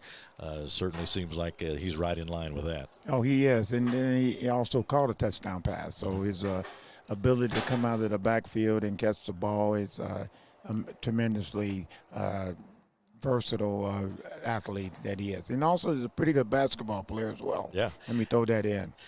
Guzman to Talbert for the final touchdown of the game, and that in the fourth quarter, and it was 27-10. That pretty much wrapped it up for Douglass, and they go on to wrap up a 27-10 win tonight over the Bryan Station defenders. And Douglass again going to 5-3, and Bryan Station dropping to 4-4 on the season with this district loss to Frederick Douglass tonight. So we will take a break and have more for you in just a moment. Tonight's scoring summary was brought to you by IBEW Local 369. Power up your potential. We'll be right back on Glycon. New recruit, take advantage of our apprenticeship program. Come out of our 4-year course debt-free. With health insurance, a guaranteed pension, a degree, and an electrical license. 3 words I'd use to describe the apprenticeship are opportunity, skillful, educational, solid career path, rewarding, beneficial, and a brotherhood. A life-changing opportunity. The cost of school is free. All your books are paid for. You go to school once every 2 weeks. All the other stuff is on-the-job training. The teachers here are great. They're all very, very knowledgeable. They're preparing you for what you're already seeing in the field. If you're struggling with something in school, sometimes your fellow students can help you work through that. Everyone's willing to help each other. It's like a big family. I love being a part of a union, something bigger than myself. This field is so vast. you can find something that you really love to do because there is so much you can do with it. I went from a job to a life-changing career. Power up your potential with the IBEW.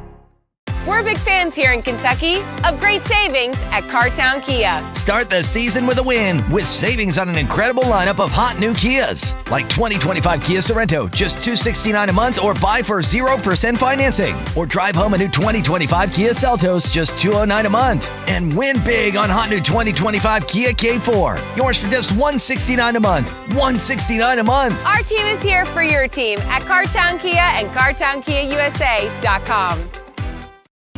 Are you an HVAC and refrigeration tech looking for new opportunities? Tech24 is your single source for commercial HVAC, refrigeration, and kitchen equipment maintenance all across the country.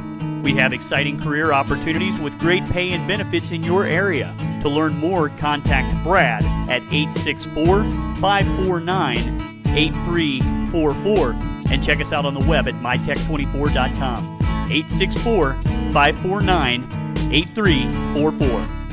A new year means next-level math, but even the best teachers can't always provide the personal attention each child needs. Mathnasium has a solution to help any student excel. Our caring, highly trained instructors use a range of teaching modes that ensure true foundational understanding. We're not about rote memorization. The Mathnasium method develops the critical thinking and problem-solving skills they need to succeed, with the option to learn face-to-face online at home or face-to-face at one of our 1,000 neighborhood learning centers. Mathnasium, we're changing lives through math.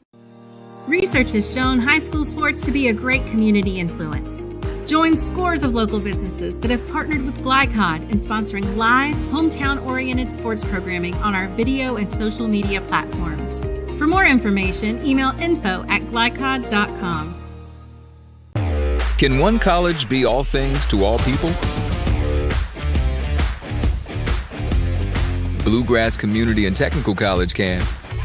Learn more at bluegrass.kctcs.edu. You're watching Central Kentucky High School football on Glycon. Back at Bryan Station High School following the win by Frederick Douglass tonight, 27-10 was the final. The Broncos pull away to win this one tonight, and we'll take a look at our most outstanding players tonight, presented by Lexington Outdoor Power Equipment, the right equipment for the right job. And the visiting Frederick Douglass Broncos, the standout tonight, well, big numbers again for Dakari Talbert, right? Right. Quite easy. A line that we were going to give them some credit, which we always do, did a great job of blocking for him, but he created a lot of his holes on his own.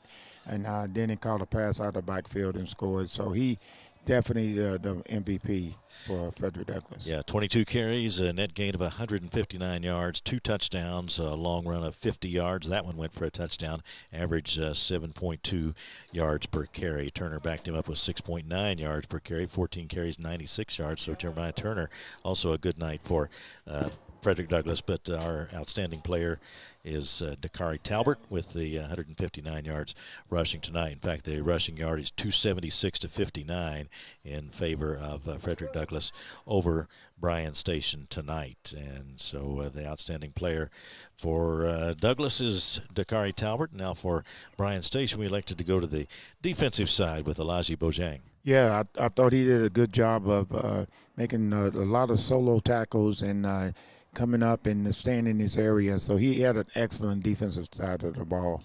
And a total of 8 tackles in the game credited to Bojang, including 1 tackle for loss tonight. Those are our outstanding players. Most outstanding players presented by Lexington Outdoor Power Equipment, the right equipment for the right job. We'll take a final break, come back, and give you a look ahead at next week's schedule here on Glycon.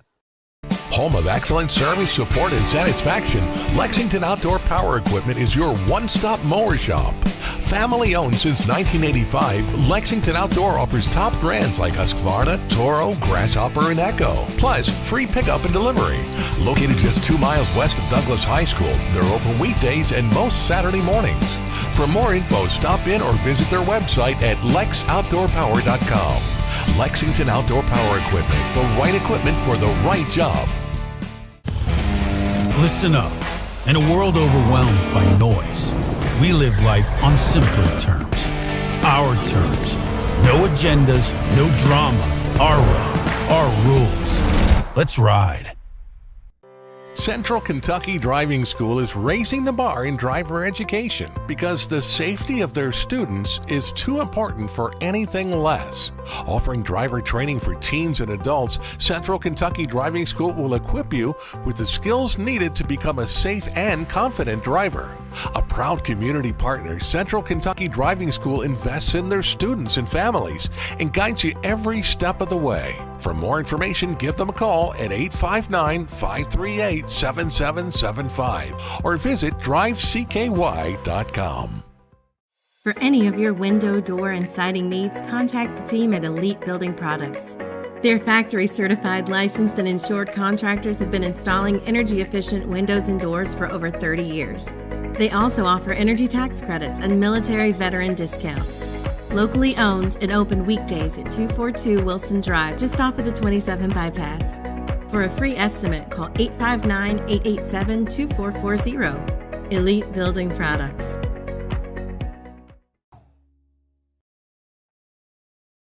Here to hear what's on your mind. Take this time to talk and get it right.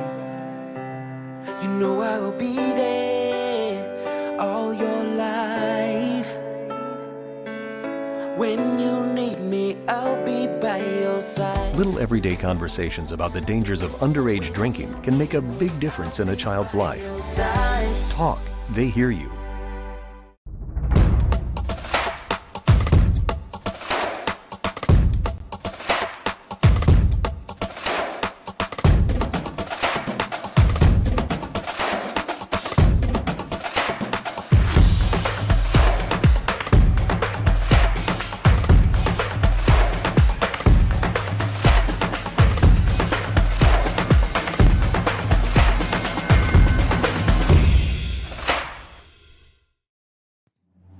This segment of tonight's game is brought to you by Cartown Kia in Nicholasville, movement that inspires, and by Carpenter's Local 1650. Build your winning career today. Back to wrap things up at Bryan Station High School. Let's take a look at next week's schedule, brought to you by New Vista. They see the good ahead. Next Friday, October 24th on Glycon, 7:30 start for GRC at Douglas, and Cisco and I will be at that one next week. Looking forward to seeing that one and bringing that one to you. 7:30 start for Woodford County at Anderson County, and then 7 p.m. Bullitt East at Mayo. 7:30 start for Ballard at Eastern, and a 7:30 start to Shelby County at Western Hills. Of course, schedule subject to change, and always keep up with things on glycod.com, and like and subscribe our material on YouTube, and we hope you'll use Glycod in following high school sports in Central Kentucky and the Louisville area and Southern Indiana all season long through football and basketball. Cisco, any final thoughts tonight on this one? Well, the final thought is I hope Bryan Station realizes that they're going to bounce back, and I hope the babies keep their heads up, and Coach Haskins will make adjustments. And on the Frederick Douglass side is well executed both sides of the ball. I thought they let their Talbot do his thing, and then everybody else came in and did what they did. So they look very strong. Very strong. They did indeed. It's a 27-10 victory for Douglas tonight, and that will wrap it up for us here at Bryan Station High School. And for Cisco Bryant, and for our producer Jackson Miller, and for our camera operator John Strange, I'm Keith Elkins. Again, the final score tonight, it was Frederick Douglass 27 and Bryan Station 10. Thanks very much for joining us on Glycod. From Glycod, this has been Central Kentucky High School Football. Tonight's game was brought to you by Bluegrass Community and Technical College. College for your world. Man of War Harley-Davidson. 100% Kentucky owned and operated. IBEW Local 369. Power up your potential. New Vista. We see the good ahead. Martin's Peterbilt. Keeping you rolling. Elite Building Products in Nicholasville, where you'll find top quality products for your home. Lexington Outdoor Power Equipment, the right equipment for the right job. Suntime Pools and Spas, good people to know if you have a pool. And by Fast Signs. Visit Glycon.com and follow us on social media for information about upcoming broadcasts and other high school sports content. Thank you for watching this live sports presentation on